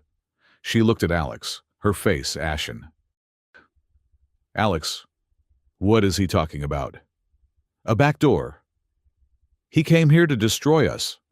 "Majesty," Rel said, his voice dripping with faux pity. "He didn't come to fix your world. He came to finish it, as revenge for his own." Hyperion Dynamics was quite thorough in their briefing. "You lied to me," Saris whispered, the betrayal hitting her harder than any plasma blast. "You came here to kill us all.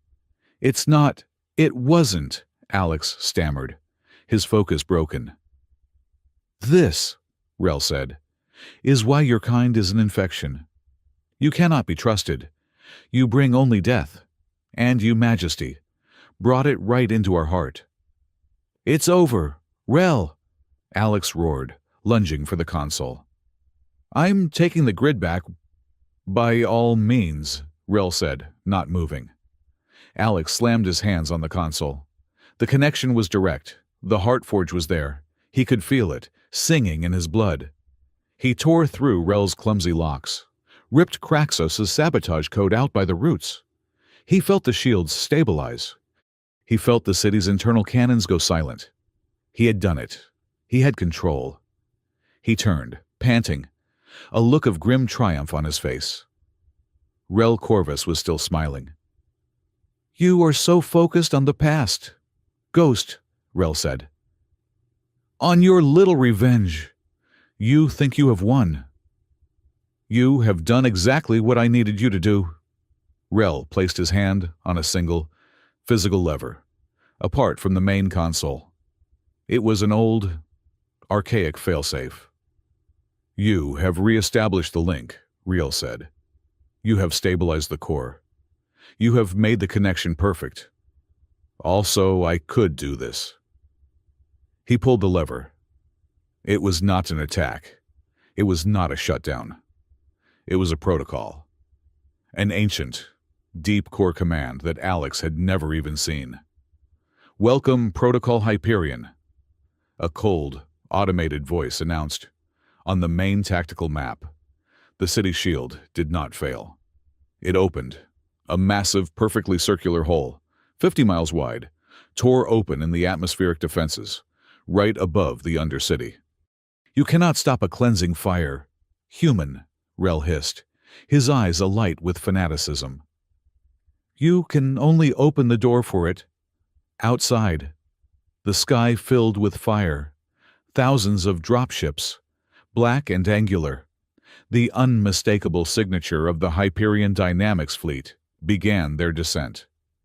They poured through the gap, a river of death, bound for the heart of Aurelian. The ground invasion had begun. For a long second, no one moved. The command center was silent, save for the triumphant, fanatic breathing of Rel Corvus and the distant, growing scream of incoming dropships. Tamsin was the first to respond. "He just invited them in. He just opened the door." "You," Saris whispered, her face a mask of ultimate betrayal. She was not looking at Rel. She was looking at Alex. "Your back door. This was your gate." "No," Alex said, his mind reeling. "Not like this." "I never," Rel Corvus laughed. A high, brittle sound. "You built the weapon, Ghost. You just lacked the conviction to use it. You, with your half-measures, your sudden, pathetic conscience. I, however, serve a greater cause. The purity of this empire, a cleansing fire."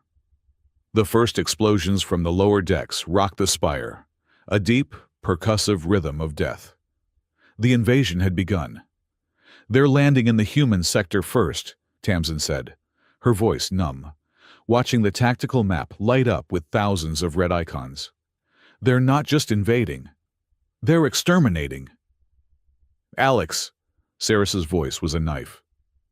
"Fix this. You have the console. Close the shield. Close the hole." Alex slammed his hands back onto the interface, his mind racing.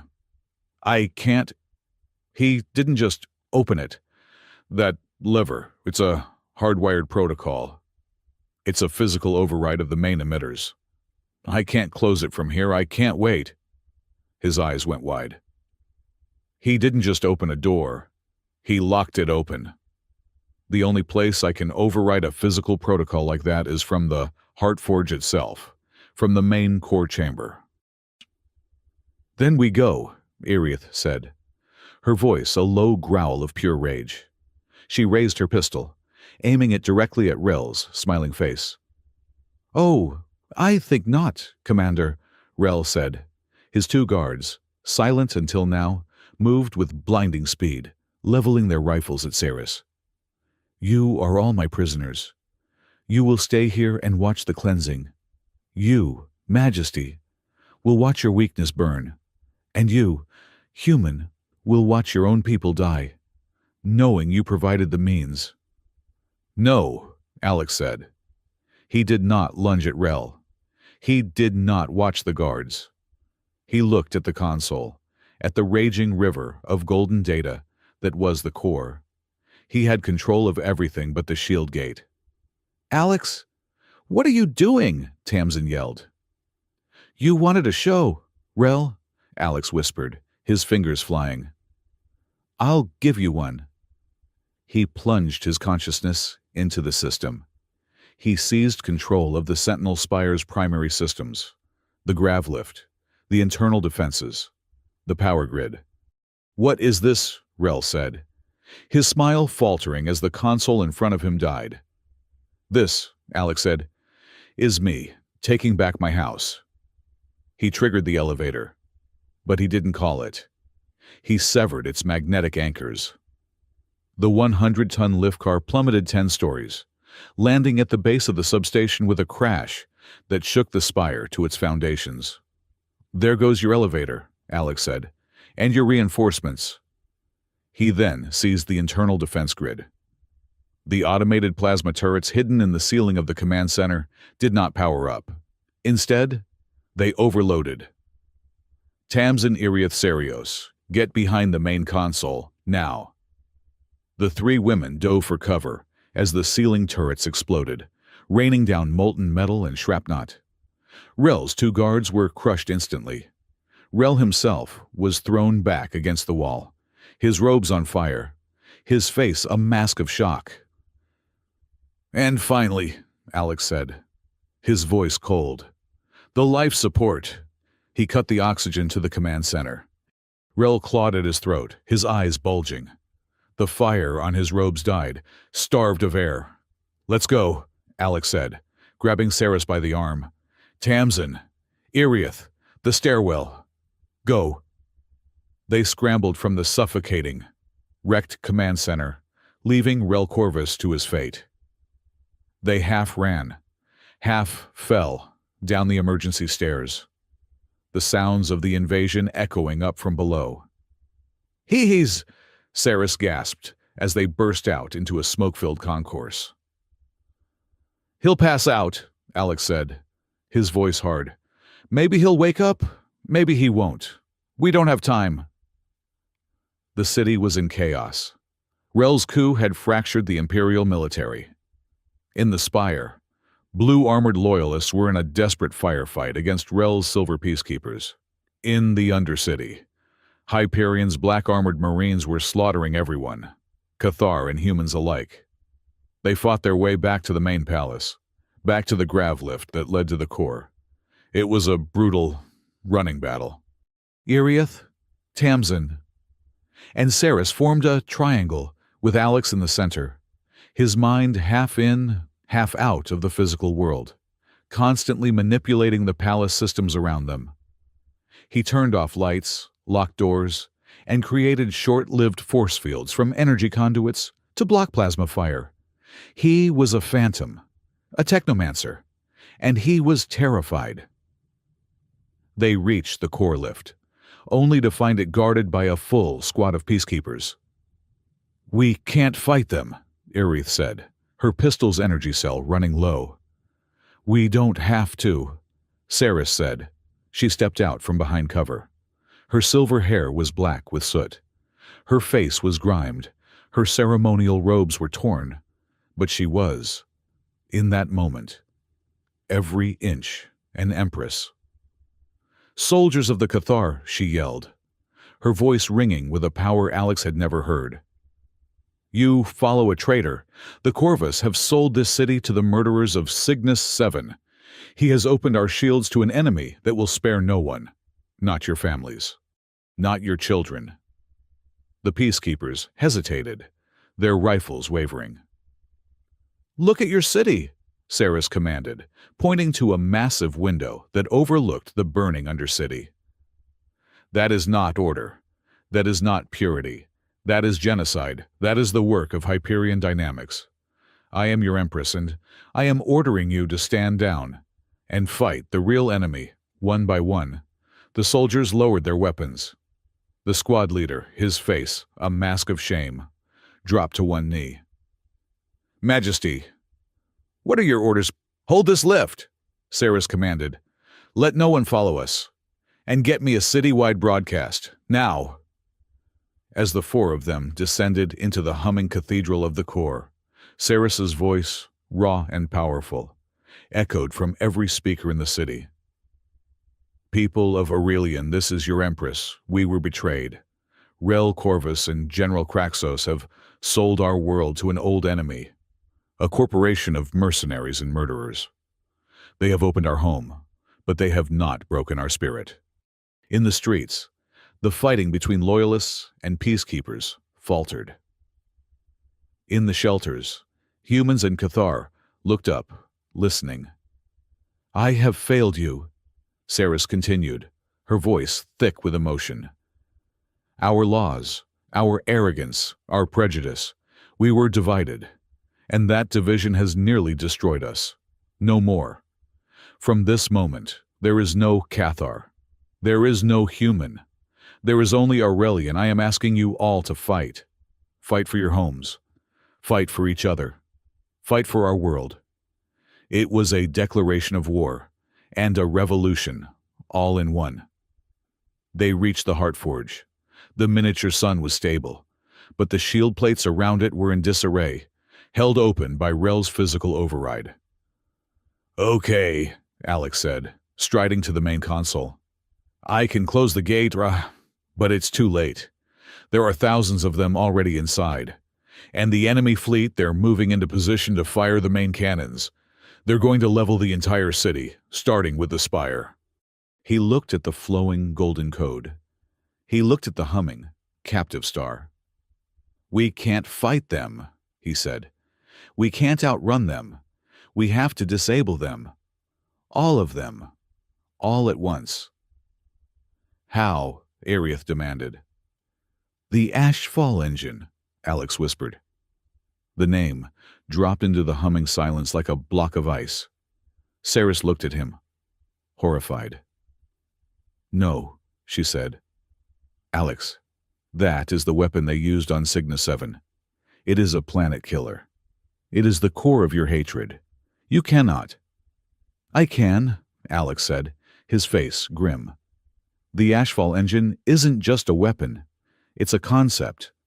It's a way of interfacing with a star, converting its matter into a specific, high-energy particle field. Hyperion used it to create an extinction-level wave of pure destruction. But that's not what it was meant for. He pointed to the core. This is a star. The engine is a forbidden module, but it's there. I can see it. I can activate it. And what? Tamsin asked, her voice trembling. You'll burn them all us, too. No, Alex said. Hyperion's version was a bomb. A blunt instrument. I'm going to use it as a scalpel. I am not going to create a wave of destruction. I'm going to create a pulse, a ring of energetic ash. Not to destroy them, to disable them. It will burn out their engines, overload their weapons, fry every unshielded system. It will leave them dead in the sky. You can do that, Saris asked, hope and terror warring in her eyes. I think so, Alex said. But to do it to rewrite the engine's core function from destroy to disable while it's activating, I can't do it from this console. The margin of error is too small. I have to interface directly. With my mind? Tamsin and Arieth looked confused. Saris understood. She looked at the neural interface port built into the side of the console. The one no Cathar had ever dared to use. The direct link. Alex, the energy will kill you. No, Alex said, pulling the interface cable from its housing. It won't kill me. It's just energy. It's just data. But it will burn. It will take a lot. To force that much power to show that much restraint, it's going to demand a price. My memories. My abilities. The man who did what I did won't be the one who wakes up. He was offering to sacrifice not just his life, but his own, his past, his rage, the very things that defined him. You're going to delete yourself, Tamsin whispered. I'm just fixing the code, Alex said, his hands shaking slightly as he held the neural plug. Rel Corvus has breached the core. A synthesized voice suddenly boomed. The lift doors exploded. Rel stood there, his face blistered and red from the fire. His robes burned away. He was encased in a suit of black and silver heavy assault armor, the one General Kraxos had been wearing, and in his hand, he held a pulsing energy blade. You human filth, Rel roared, his voice a synthesized scream. You will not take my city, he charged, not at Alex, but at Saris. Arieth, who had been standing guard, did not hesitate. She threw herself in front of her Empress. Rel's energy blade plunged deep into Arieth's chest, through her armor, through her heart. She looked down, not in surprise, but in satisfaction. My Empress is safe, she gasped, and slumped to the floor. Dead. No, the Ceres screamed. Tamsin opened fire, her plasma bolts sparking uselessly off Rel's heavy armor. He backhanded her, sending her flying into a console. Now, Ghost, Rel snarled, raising his blade over the fallen Ceres. You will watch her die. And then you will join her. Your vengeance ends here. Alex was holding the neural plug. He looked at Rel. He looked at Saris. He looked at the Heart Forge. He had to make a choice. The choice, he realized, had long been made. He dropped the neural plug. He did not charge Rel. He did not touch the console. He simply reached. He reached with his mind. With the raw, terrifying power he had hidden for so long. He did not touch the core. He touched the armor. The stolen and damaged suit that Rel was wearing. Alex's suit Alex had already burned out once. "What are you doing?" Rel stammered. His arm, suddenly heavy. "You're wearing my trash," Alex grunted, the golden core light flaring in his eyes. He commanded the suit. He commanded the network links that Kraxos had used. He commanded the broken, smoking circuits. Rel's armor seized, the arm holding the blade locked, twisted, and in a single, brutal, mechanical motion, plunged the energy blade straight down, through Rel's own chest plate. Rel Corvus looked down. He saw the blade embedded in his body. He looked at Alex, his eyes wide with a final, agonizing disbelief. Purity, he choked, and then his own armor crushed him, collapsing inward, and he fell, inert. Alex collapsed against the console, blood trickling from his nose. The backlash from the direct override was immense. Saris crawled to Irieth's body, tears streaming down her face. Tamsin pulled herself up, clutching her broken ribs. "Alex!" Saris wept. "It's over." "No," Alex panted, picking up the neural plug. "It's just begun." He looked at the tactical map. The enemy fleet was in firing position. They had maybe 60 seconds. He stumbled to the console. "Alex, no!" Saris scrambled to her feet. "You can't. You've done enough. There has to be another way." "There isn't," he said. He turned to face her. His face was pale, his eyes full of a terrible, final clarity. He was right about one thing. "Saris, I did come here to destroy you. The ghost of Cygnus 7, he was real." "I don't care who you were," she said, grasping the front of his jacket. "I care who you are. Don't do this." "The city is dying," he said softly. He was about to turn away, but Saris did something that stopped him. She looked not at the console, or the fleet, or the dead bodies. She looked at him, in the heart of the core, surrounded by death, with her city burning. Empress Saris Cathera went up on her toes and kissed him. It was no kiss of passion. It was a kiss of desperate, absolute faith, a frantic, silent plea. She pulled back, her forehead resting against his. "You fixed my world once, Alex Ward," she whispered, her voice breaking. "I am asking you now, fix me, fix us." It was an emotional turning point. It was her final bet, that the man standing before her was no longer the ghost. He was the repairman. And in that moment, he was. The hatred that had fueled him for a decade finally broke, washed away by a trust he had never earned. "Okay," he whispered. "I'll fix it." He turned to the console, but Saris did not let go.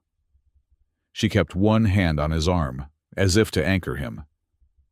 "This is going to be seen by everyone, isn't it?" Alex asked, his hand on the activation key. "The core feed, is it citywide?" "Yes," Saris said, confused. "Good." Alex smiled, a real, weary smile. "They should see this." He turned back to Saris, and in front of the all-seeing eye of the core, he knelt, just as she had knelt to him. "Majesty," he said, his voice now clear, broadcasting to the entire city. "I am a man with a dark past, but I believe in your future. I am requesting a formal title. Something appropriate." Saris, understanding. her eyes shining with tears, placed her hand on his head. Her voice did not waver. "By the blood of my ancestors and the light of the Heartforge," she declared, her voice booming across Aurelian. "I name you Alex Ward, Wanderer of the Heartforge. I call you High Advisor of Technology and Strategy to the Imperial Throne, a reward for services beyond measure." "Thank you, Your Majesty," Alex said. He stood up. He plugged the neural interface into the port behind his ear. "Tamsin," he said, his voice already changing, becoming distant. "Get her out of here. Get her back to the palace, now." "Alex." "No," Tamsin cried. "Go!" he roared. He closed his eyes. He fell into the star. It was not data. It was on fire. It was the rage of 1,000,000,000 souls. It was the power of the Ashfall engine, and it screamed for release. It screamed for vengeance. It showed him Cygnus 7. It showed him the black ships of Hyperion. It offered him the power to burn them, to turn them all to ash, just as they had done to his home. The ghost of Cygnus 7 rose, ready to accept, but in the fire, he felt a hand, a kiss, a whisper. "Fix us." "No." Alex told the fire. "Not your way. My way." He grabbed the screaming and destructive code of the Ashfall engine, and with the full force of his will, his memories, himself, he bent it. He forced it to be more than a bomb. He forced it to be precise. He felt his memories begin to tear. The face of his daughter, smiling, gone. The name of his wife, gone. The color of his colony's sky, gone. The coordinates of Cygnus 7, the names of his squad. The face of the man who gave the order, gone, gone, gone. He paid the price. He paid it all. In the skies above Aurelian, the Heartforge pulsed. A wave of impossible, golden white ash erupted from the city. It was not a blast. It was a ring. A perfect, beautiful, silent halo of energy. It did not touch the city. It did not touch the residential towers or the spire. It swept upward and outward. The Hyperion fleet, poised to fire, was struck by the wave. There were no explosions, just silence. The engines of 1,000 dropships died. The weapon ports of the orbiting dreadnoughts became dark. The lights on the fleet's hulls sputtered and died.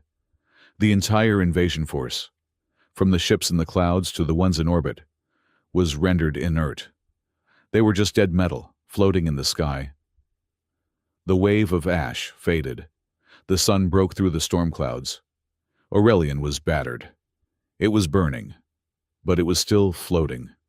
In the core, the light in Alex's eyes faded. The neural plug sparked and fell from his head. He looked at Saris, who was staring at him, her hand over her mouth.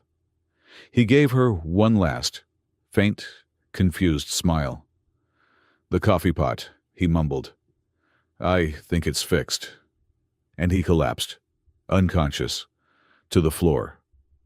Aurelian floated, but it was wounded. In the days after the battle, the city was a testament to its own resilience. The lower decks were a patchwork of charred superstructure and emergency force fields. Entire residential towers were gone, leaving jagged holes in the cityscape that gaped open to the raging turquoise storms.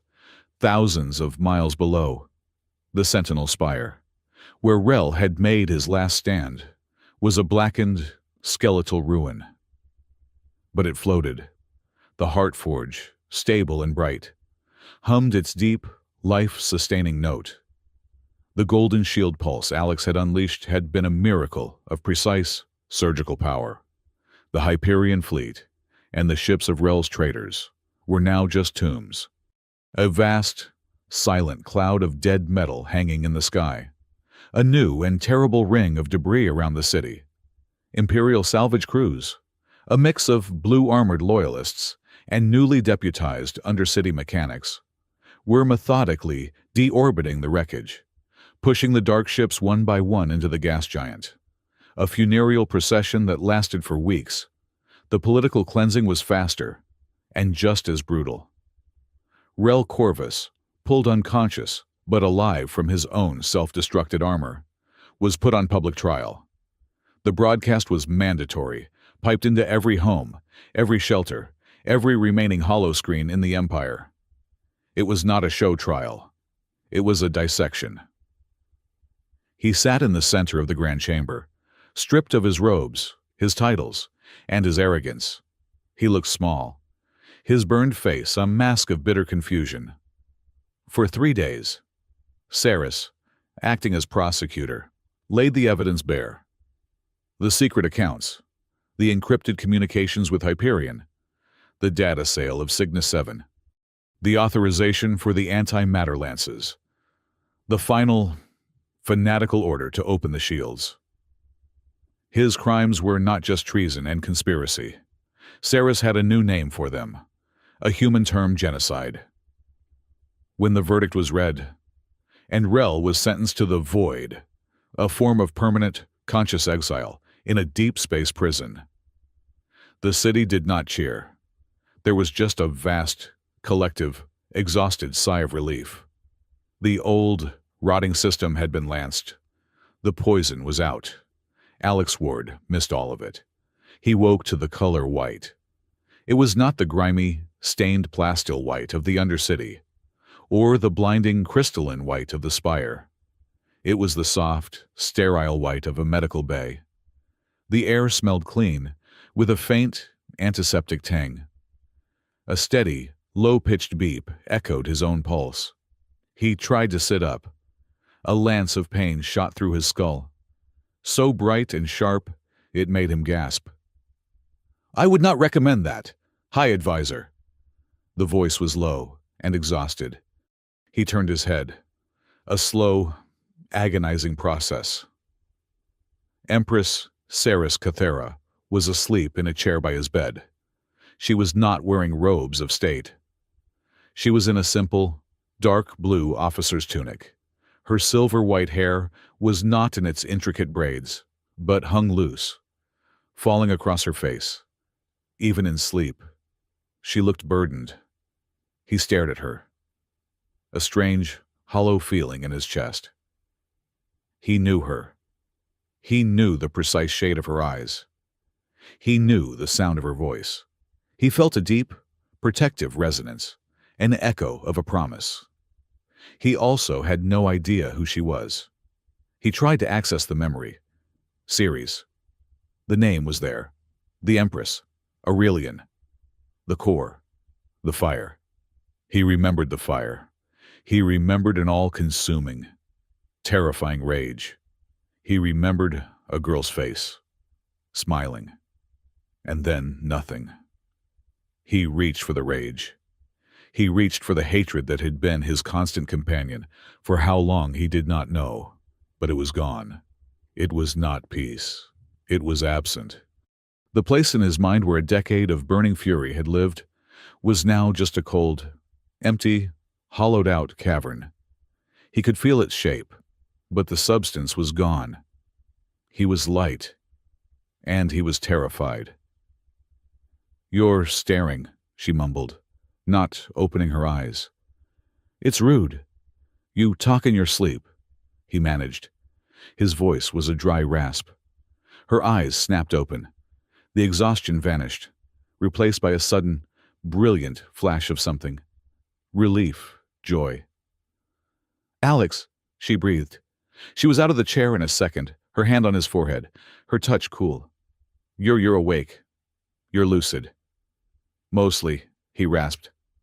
"My head feels hollow. What happened?" "You won," she said, her voice thick. "Alex, you saved it. You saved everything." "I fixed the coffee pot," he whispered, the last and confused memory returning. A small, watery laugh escaped her. "Yes. Wanderer. You fixed the coffee pot, Nike, and the entire city that was attached to it. You've been unconscious for 6 days." A tall Cathar in the robes of a senior medical officer entered. A doctor. He looked at Alex, then at the monitors, and his pale gray features almost smiled. "High Advisor Ward," the doctor said, and the respect in his voice was jarring. "Welcome back. You gave us quite the challenge." "What did I do? To my head?" Alex asked. "You ran a petawatt of raw, unstructured data through your cerebral cortex," the doctor said, his tone clinical. "You attempted to rewrite a planetary-level operating system with your brain. You should be a vegetable. A very intelligent, very patriotic vegetable."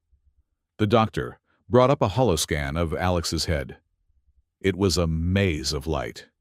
"But you are not," the doctor continued. "You are human. Your species' neural plasticity is, frankly, illogical. The heart forge's energy had to go somewhere. The feedback loop it seems to have targeted and cauterized. For lack of a better term, the synaptic pathways that were sustaining the most significant, long-term emotional trauma." "You're saying," Alex said slowly, "it burned away my past." "No," the doctor corrected. "The memories are likely still there, in fragmented form. But the emotional charge of anger has been effectively wiped. It is an astonishingly successful, if entirely accidental, form of psychotherapy." The doctor nodded at Saris, his face professionally blank. "He will need rest, Majesty. And cognitive therapy. He will be a different man." When the doctor left, Saris sat back down. The silence in the room was heavy. "So," Alex said, trying to process it, "the ghost is gone." "I am sorry, Alex," Saris said softly. "For your loss, even if it was a loss of pain." "Don't be," he said, staring at the white ceiling. "I'm not." He felt a profound, unnerving sense of relief. The weight, the terrible, crushing weight that had defined his entire life was gone. He was just a mechanic. "Who am I?" he whispered. "If I'm not him, you," Saris said, "are the wanderer of the Heart Forge. You are the High Advisor, and you are, I believe, still the galaxy's most infuriating repairman." Before he could answer, the door opened again. "He's awake and he's not a vegetable excellent." Tamsin Gray bustled in, her arm in a high-tech sling, a massive grin on her face. She was carrying a bag that smelled gloriously of real, actual coffee. "I pulled this from my private stash," she said, waving the bag. "Don't tell the Relief Fund Committee. They think I'm out sourcing protein bars." "Tam," Alex said, a genuine smile touching his lips. He remembered her. Clearly. "You look terrible." "You should see the other guy," she shrugged, wincing. "Oh, wait, you did. You kind of melted him. And his armor, and his boss. And Rel. And the entire Hyperion fleet. Honestly, Alex, your definition of fixing things is just terrifying." She poured him a cup of the steaming, black liquid. It was the best thing he had ever tasted. "So," Tamsin said, perching on the edge of his bed, "I've got a new job. Saris Her Majesty put me in charge of the interspecies relief effort, which means I'm the official #1 cat herder for the apocalypse. I'm coordinating supply runs between the Spire and the Undercity, using my old smuggling routes, if you can believe it. Seems illegal is just resourceful when an Empress says it is." She had become, Alex realized, a symbol, the sharp, funny, irrepressible human who was now handing out Cathar medical supplies to alien refugees in the human sector. "You've been busy," Alex said. "We've all been busy," Tamsin said, her grin fading a little. "This city is a mess, Alex, but it's different. They're working together, the Cathar, the humans, everyone. That speech Saris gave it kinda changed the air. She looked at him, her head tilted. The doctor said you were different, too. You seem like I don't know. You're not glaring at the walls. You don't look like you're about to punch a hole in the universe. The universe punched back, Alex said. Hard. Well, for what it's worth, Tamsin said. I like this version. He's less broody. Now, about your bill. My bill. Oh yeah, the fee for saving an entire planet. It's going to be astronomical. I'm working on the invoice. I'll be sure to add a line item for emotional damages. She winked, then leaned in. Seriously, Alex, it's good to have you back. As Alex healed, the city healed. Saris's reforms were fast and brutal. She dissolved the old, pure-blood Council of Nobles. In its place, she established the first Aurelian Interspecies Council. It included old, reform-minded nobles, military leaders like the one who had knelt at the core lift, and, to the shock of the galaxy, a Pakthar merchant, a Cathar engineer from the Undercity, and Tamsin Gray. She formally abolished the old alien registration laws. She declared all residents of Aurelian, regardless of species, to be full citizens of the Empire, with equal rights and protections. The old guard that was left protested. They called it heresy.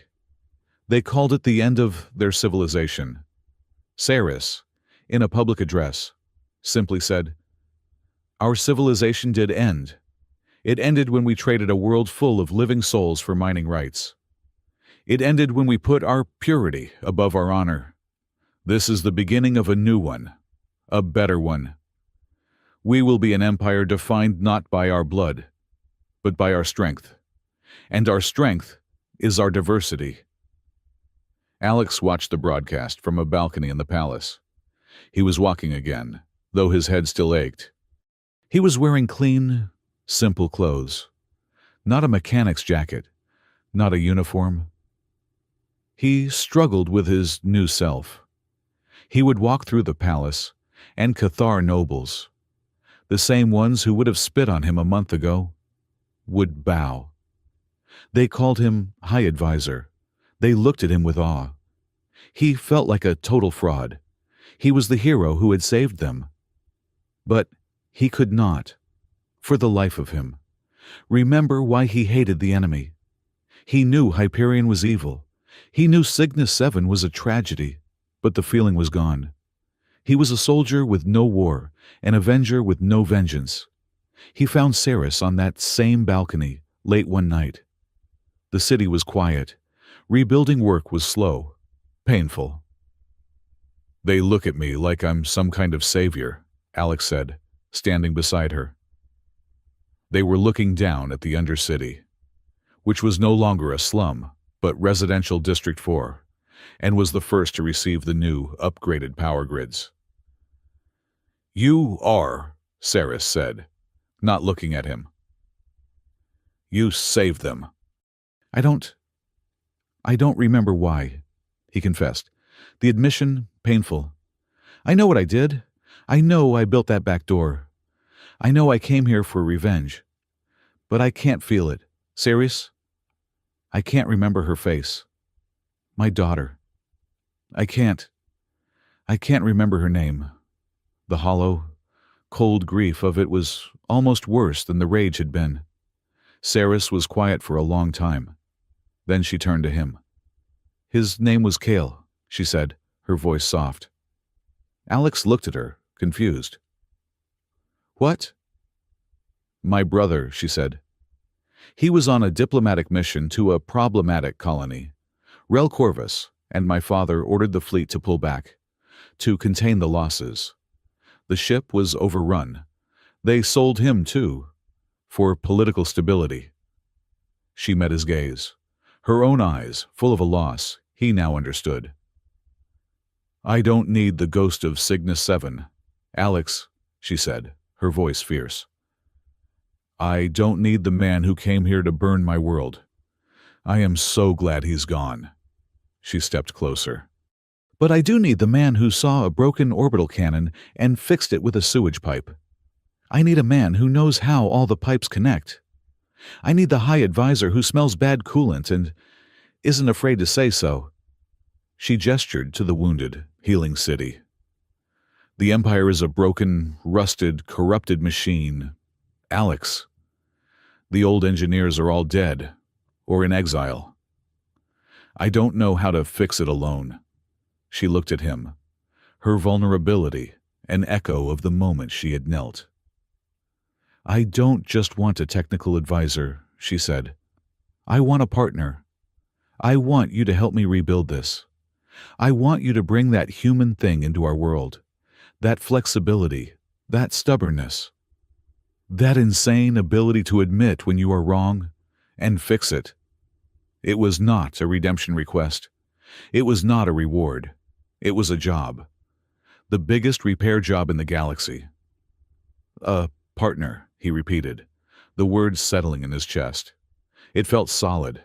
It felt real. "Is the pay any good?" She smiled. "Infuriating," she whispered. "To the very end." A month later, they held the memorial. It was in a new, wide-open plaza, built where Residential Tower 47 had been. It was not a grand Cathar monument of black marble. It was a simple, open garden, with trees imported from a dozen different worlds. Humans, Cathar, and Picatarg stood side by side. Tamsin was there, her arm out of the sling, standing next to the old human woman from the shelter. In the center of the garden was a simple, polished stone pedestal. Cirrus, in a plain white robe, placed a single object on it, the cracked, burned-out neural interface from the Heartforge console, the tool Alex had used to sacrifice his past. Cirrus looked at Alex, who stood beside her. "The council wanted an inscription," she said, her voice quiet, for him alone. "Something about victory and sacrifice. It felt wrong." Alex looked at the burned piece of technology. He thought of the rage it had contained. He thought of the peace it had bought. "Technology bears no sin," he said, the words coming to him, clear and true. "Our use of it defines us." Cirrus nodded, a slow, deep understanding passing between them. The ceremony ended. The crowd dispersed, returning to the hard work of rebuilding. Alex and Cirrus stood on the high palace balcony, the one that had become their place. The sun was setting, painting the gas giant storms in shades of fire and violet. The hole in the sky was long gone. The debris field had been cleared. Below, Aurelion's lights flickered, section by section. The new grids, linking the spire and the undercity, glowed as one. The city was scarred. The city was healing. It was fragile, but it was theirs. He was not an avenger. He was not a ghost. He was a repairman, and this was the work. He looked at Cirrus, at the young Empress who had gambled her entire world on him. He reached out, slowly, and took her hand. She did not hesitate. Her fingers interlaced with his, a firm, warm, and steady grip. They stood together, watching their broken, beautiful city light up the dark. 6 months passed. The sky above Aurelion was clear, scrubbed clean of the debris of war. The silence of the dead Hyperion fleet was a memory, replaced by the thrum of construction, the whine of grav welders, and the distant, chaotic noise of a city being reborn. The rot was gone. The scars, however, remained. The Undercity was no longer the Undercity. It was, officially, the Aurelion Residential District, Sectors 1 through 12. The old dripping pipes and flickering neon were gone, replaced by clean, stable power conduits and bright, steady illumination. The air no longer smelled of grime and recycled oxygen. It smelled of new paint, ozone, and the sudden chaotic proliferation of street food stalls run by humans. Cathar and Picatharg, all arguing over the same prime corner space. It was progress, and it was loud. The spire, too, had changed. The hushed, arrogant halls were now bustling. The new Interspecies Council, led by Empress Ceres, was a chaotic, argumentative, and brutally efficient engine of change. And at the center of it all, two people had fallen into a new, strange, and demanding rhythm. It is, with respect, High Advisor, a strategically inefficient allocation of resources. Lord Valerius, one of the few remaining nobles from the old council, said, his voice dripping with aristocratic disdain. The lower districts, forgive me. The residential sectors do not require a Tier 1 energy grid. It is excessive. The new council chamber was silent. All eyes turned to Alex. Alex Ward, High Advisor, leaned back in his chair. He was not wearing a mechanic's jacket. He was wearing a simple, black tunic that was clean and, to his constant irritation, well-tailored. He tapped his stylus against the table. "Lord Valerius," Alex said, his voice mild. "You are correct. It is inefficient. It is also inefficient to build a house with only one door, or a ship with only one engine. It is inefficient until the moment it fails. And when it fails, it is called a tomb." He leaned forward, his casual tone gone, replaced by the cold precision that still made nobles flinch. "We are done creating single points of failure. We are done creating acceptable losses. Rel Corvus proved that a chain is only as strong as its weakest link. We will have no weak links. The decentralized grid will be built. The sectors will be self-sufficient." Valerius flushed. "The High Advisor speaks of engineering. I speak of tradition." "Tradition," Alex said, "is just the word for a bad habit we have not broken yet. We are breaking this one." "Enough," Sarah said, her voice quiet, but cutting through the tension.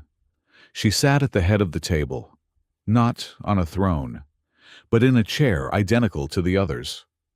"Lord Valerius, your concern for the budget is noted. Advisor Ward's design is not just an engineering schematic. It is a political statement.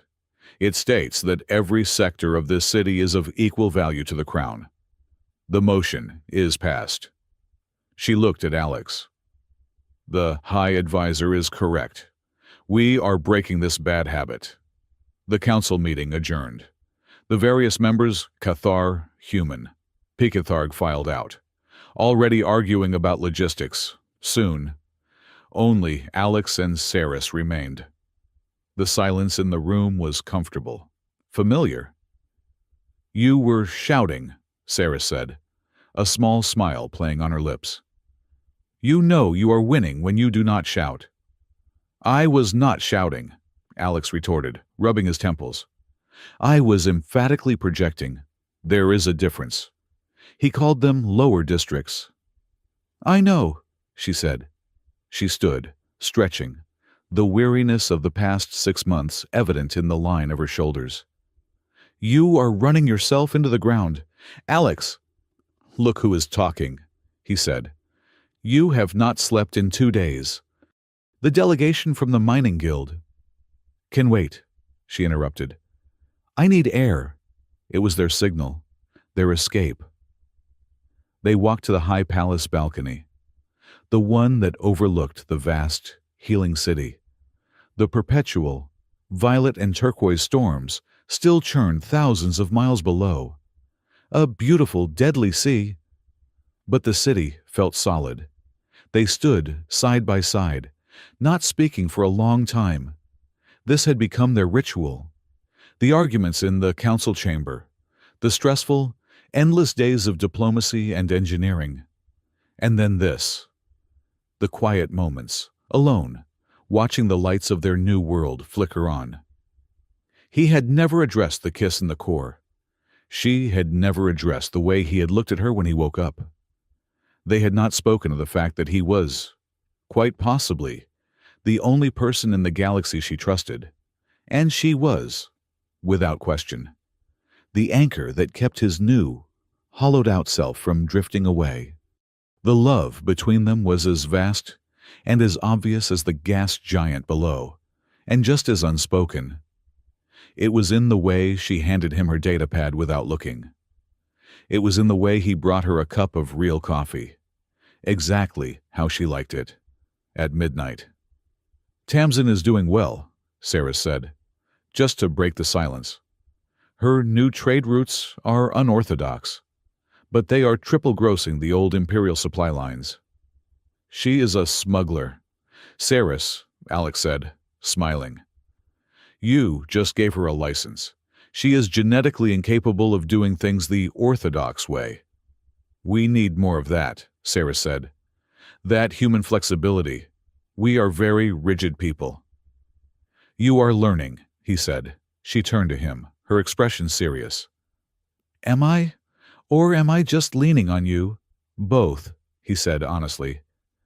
"But it is working." He was about to say more, to finally say something. But he, the man who could rewire a star, was a coward. He changed the subject. "I am going back to my lab," he said. "I have a theory about the new atmospheric stabilizers." Saris watched him go, a faint, sad smile on her lips. "Good night. High Advisor." "Good night, Your Majesty," he replied. His new lab was not the greasy shop in the Undercity. It was a vast, pristine workshop in the spire, filled with technology that made his old tools look like stone knives. But in the corner, on a workbench, sat a relic and antique, Earth model coffee pot. The same one he had been fixing when the world ended. It was his private project, his anchor. The door to his lab hissed open. "Burning the midnight oil, I see," Tamsin Gray said. She was not in a smuggler's jacket. She wore the crisp, gray and blue uniform of the Aurelian Reconstruction Authority. She looked respectable. It was deeply unnerving. "Director Gray," Alex said, not looking up from his wiring. "Should you not be out directing something?" "I am," she said. She walked over, dropping a heavy, scorched, metal and crystal box onto his workbench. "This—" Alex looked up. The box was an old-model Imperial, hardened data recorder. It was fused with slag, and one side was caked in what looked like burned crystal. "What is it?" "My crews just finished clearing the last of the wreckage from the main core chamber," Tamsin said. Her usual breezy humor was gone. She was dead serious. "The place where Iriath, Rel, where you did your thing." "I remember," Alex said, his voice quiet. "Most of it was slag," Tamsin said. "But we found this, tucked inside a shielded power conduit. It was offline, protected from the pulse. It is the original, raw security log. From 5 years ago, Alex. From your first visit. The one before Rel and Kraxos wiped the server backups." Alex felt his blood run cold. "I have not watched it," Tamsin said. "It is sealed with Imperial encryption that only you or her can open. But I scanned the casing. It is the full audio-visual log from the day you fixed the flaw." She pushed it toward him. "I thought you should see it. The man you were. The man you are worried you have lost." She looked at him, her eyes full of a worry he had not seen before. "Be careful, Alex. Sometimes ghosts are better left in the grave." She left him alone in the lab. He stared at the box for a long time. He was not sure he wanted to know. The man he had been. He only felt his absence. A hollow place where a fire used to be. He slotted the recorder into his main console. He pressed his hand to the scanner. The crystal cylinder Saris had given him was still in his pocket. The console recognized his authority, and the file opened. The screen flickered. The timestamp read, Aurelian Standard Cycle, 947. 5 years ago. The video was grainy, shot from a high, fixed security angle in the core chamber. He saw the Cathar engineers, the ones who had been terrified. He saw himself. He recoiled. The man on screen was not him. This man was thinner, gaunt. He wore a simple mechanic's jacket, but he moved with a cold, coiled spring tension. His eyes, Alex zoomed in. His eyes were not the weary, sarcastic eyes of a repairman. They were chips of ice. They were dead. They were the eyes of a man who had already buried his own soul. He watched the ghost, as Rel had called him, fix the flaw. He watched him placate the engineers.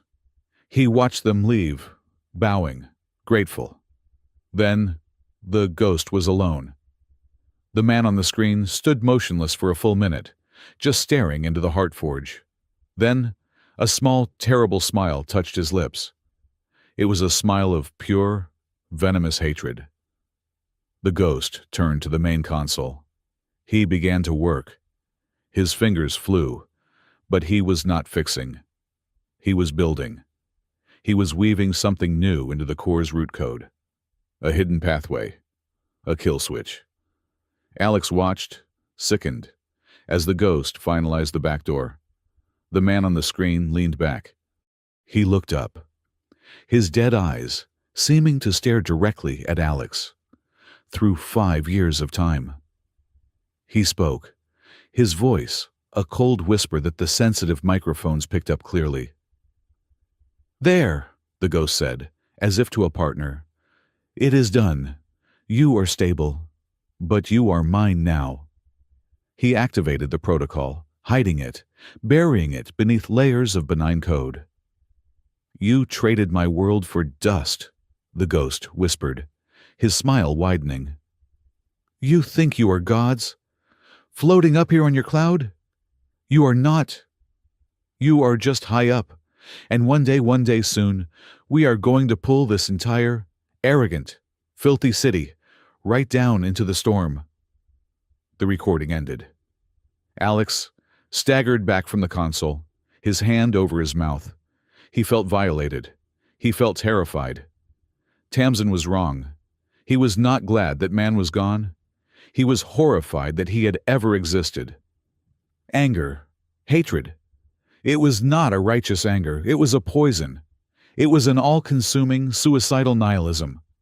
The man on that screen would not have saved Saris. He would not have saved Tamsin. He would have let it all burn, and laughed while he did it. The Ashfall engine had not just burned his memories. It had saved him. It had performed an exorcism. "Gods," he whispered. He was a monster. "Yes." The voice came from the doorway. Alex spun around. Saris was standing there. Her face was pale, etched with deep, tired sadness. She was not looking at him. She was looking at the frozen image of the ghost on the screen. "Saris," Alex said, his voice a dry croak. "I am who I was." "I know," she said, her voice barely audible. "What I know," she repeated, finally looking at him. Her eyes were full of a pain that mirrored his own. "I found that recording, Alex, a month before the siege. My security loyalists discovered it during a deep system audit, trying to find Rel's leaks." Alex stared at her, blood pouring from his face. The implications of her words fell on him. You knew," he whispered, the words barely forming. "You knew. You knew I was a time bomb. You knew I came here to destroy you." "Yes," she said. And you." He flashed back to that first day. The burning city, the throne room. "You knelt before your entire court. You knelt down to him." He pointed at the screen. "No," Saris said, stepping into the lab. "I did not kneel to him. I knelt to you. I do not understand." "When I found that," she said, gesturing to the screen. I was terrified. I saw the ghost. I saw the pure, cold hatred he had for us. I saw the weapon he had planted in my world. My first instinct was to have you arrested, executed, thrown into the void. Why did you not? Because the man in that recording was not the man who had fixed the core, she said. The man who fixed the core had argued with my engineers about coolant types. He had asked for a reward. He was a mechanic. He was not a monster. Not anymore. I saw the file for what it was. A 5-year-old echo. I saw the ghost, but I gambled that the man who was still living, the man who repaired coffee pots in the Undercity, was different. Alex was speechless. The sheer, insane faith of it. You gambled, he choked. You gambled your entire world on a hunch that I had changed. Yes, she said. He felt a flash of anger. You should have you. That is insane. Is it? She said, stepping closer. Or was it just the first, truly human decision an Empress of Cathar has ever made? He stared at her, his anger warring with a profound, humbling awe. But then, a colder realization struck him. Wait, he said. When you called me, when the siege began, Rel was locking me out. You gave me your authority. The crystal. Yes. It did not just give me access, he said. It overrode all of Rel's protocols. It gave me everything. Tier 1. Root level. His eyes widened. It gave me access to the back door. It was the key. Yes, she said, her voice firm. Anger is back, hot and sharp. You did not just trust me, he accused, his voice rising. You tested me. You led me to the core. You purged the security. You handed me a loaded gun while my own people were being vaporized by Hyperion, and you just watched. To see if I would pull the trigger. He felt betrayed all over again. What if I had? What if the ghost was still there? What if he was stronger? You bet everything. Yes, I did, she said, her voice rising to meet him, her eyes flashing. And you did not pull the trigger. The words echoed in the lab, silencing his anger. Do you not understand? Alec, she said, her voice breaking. You had it all. Your perfect, terrible revenge Rel had revealed your past. Hyperion was at the gates. Your own people were being slaughtered. It was the perfect moment the ghost would have let it all burn. He would have helped them. She stepped so close. He could feel the heat radiating from her. But you did not, she whispered, her eyes shining. You fought. You raged not for your past, but for the present. You raged for the Undercity. You raged for my people. You raged for me. You had the choice. Alex, the ultimate choice. Vengeance or us. And you chose us. Anger evaporated, replaced by something overwhelming. This woman, this Empress, had not just trusted him. She had seen the monster inside him, and she had given him the sword, betting he would use it to fight for her, not against her. Her faith had been the crucible. Her faith had been the thing that proved the ghost was truly dead. I did not even know, he whispered. The back door I had forgotten I had that level of control. But I had not, she said. I knew, and I trusted you. I bet the planet on the man who fixed my orbital cannon with a sewage pipe. I bet on the man who yelled at my nobles about power grids. I did not bet on the ghost. I bet on the repairman. He looked at her, truly looked at her. He saw the Empress who had lost her brother, the woman who had carried the weight of a corrupt empire, the leader who had gambled everything on one broken, human mechanic. He reached out, his hand shaking, and touched her face. You saved me, he whispered. Not in the core. Before, you saw me, and you chose me. We chose each other. "Alex," she said, her hand covering his. He was quiet for a long time. The weight of her choice, her faith, settling on him, filling the hollow space inside. The rage was gone. The grief was gone. But this awe was solid. It was an anchor. "So," he said, his voice hoarse, "the debt is paid. The ghost is gone. My original mission is over. I am just me, a man with no past, and a very complicated present." He looked at his hands. "What now? I am just a mechanic. Ceres, I fix things.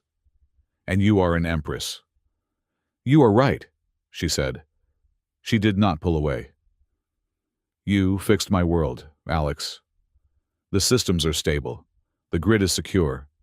The machine is running." She turned, taking his hand, leading him from the lab, out onto their balcony.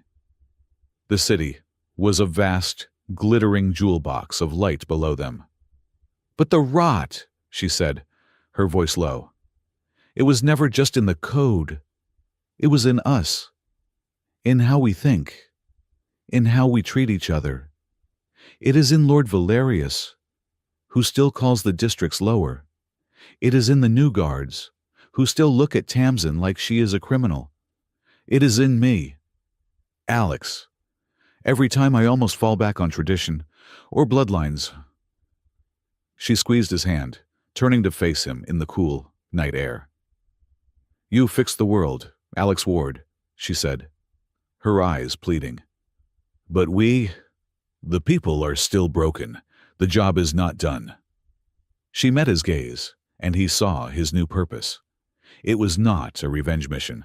It was not a debt of atonement. It was a partnership. It was a job. "If you are staying," she whispered, "I mean truly staying. Do not just be my high advisor. Do not just be my engineer." "What do you want me to be?" he asked. "Help me fix that," she said, gesturing to the entire, flawed, beautiful civilization below them. "Help me fix us." He looked from her face to the city. He was not a wanderer. He was not a ghost. He was a repairman. And this was the biggest, most broken, most impossible machine he had ever seen. A slow smile, the first one that felt completely real, completely his own, spread across his face. "Fixing an entire civilization's prejudices," he said.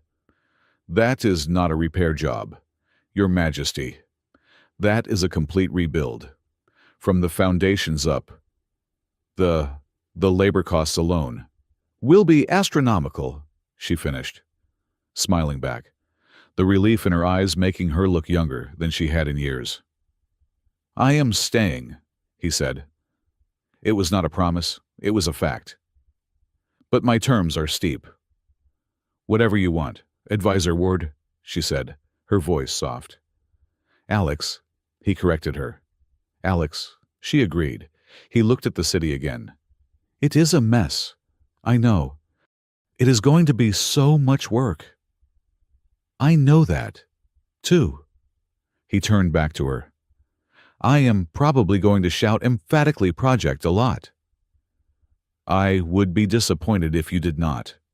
He slipped his arm around her waist, pulling her close. She did not resist. She leaned into him, her head fitting perfectly against his shoulder. It was not the desperate, frantic embrace of the core. It was easy. It was earned. It was right. They stood together on the high balcony, two small figures against the vast, glittering, healing city. Below them, the violet and turquoise storms of the gas giant still raged, a constant, beautiful reminder of the chaos they held at bay. But Aurelian, scarred and imperfect, stable and bright, floated on. And this time, it did not float alone.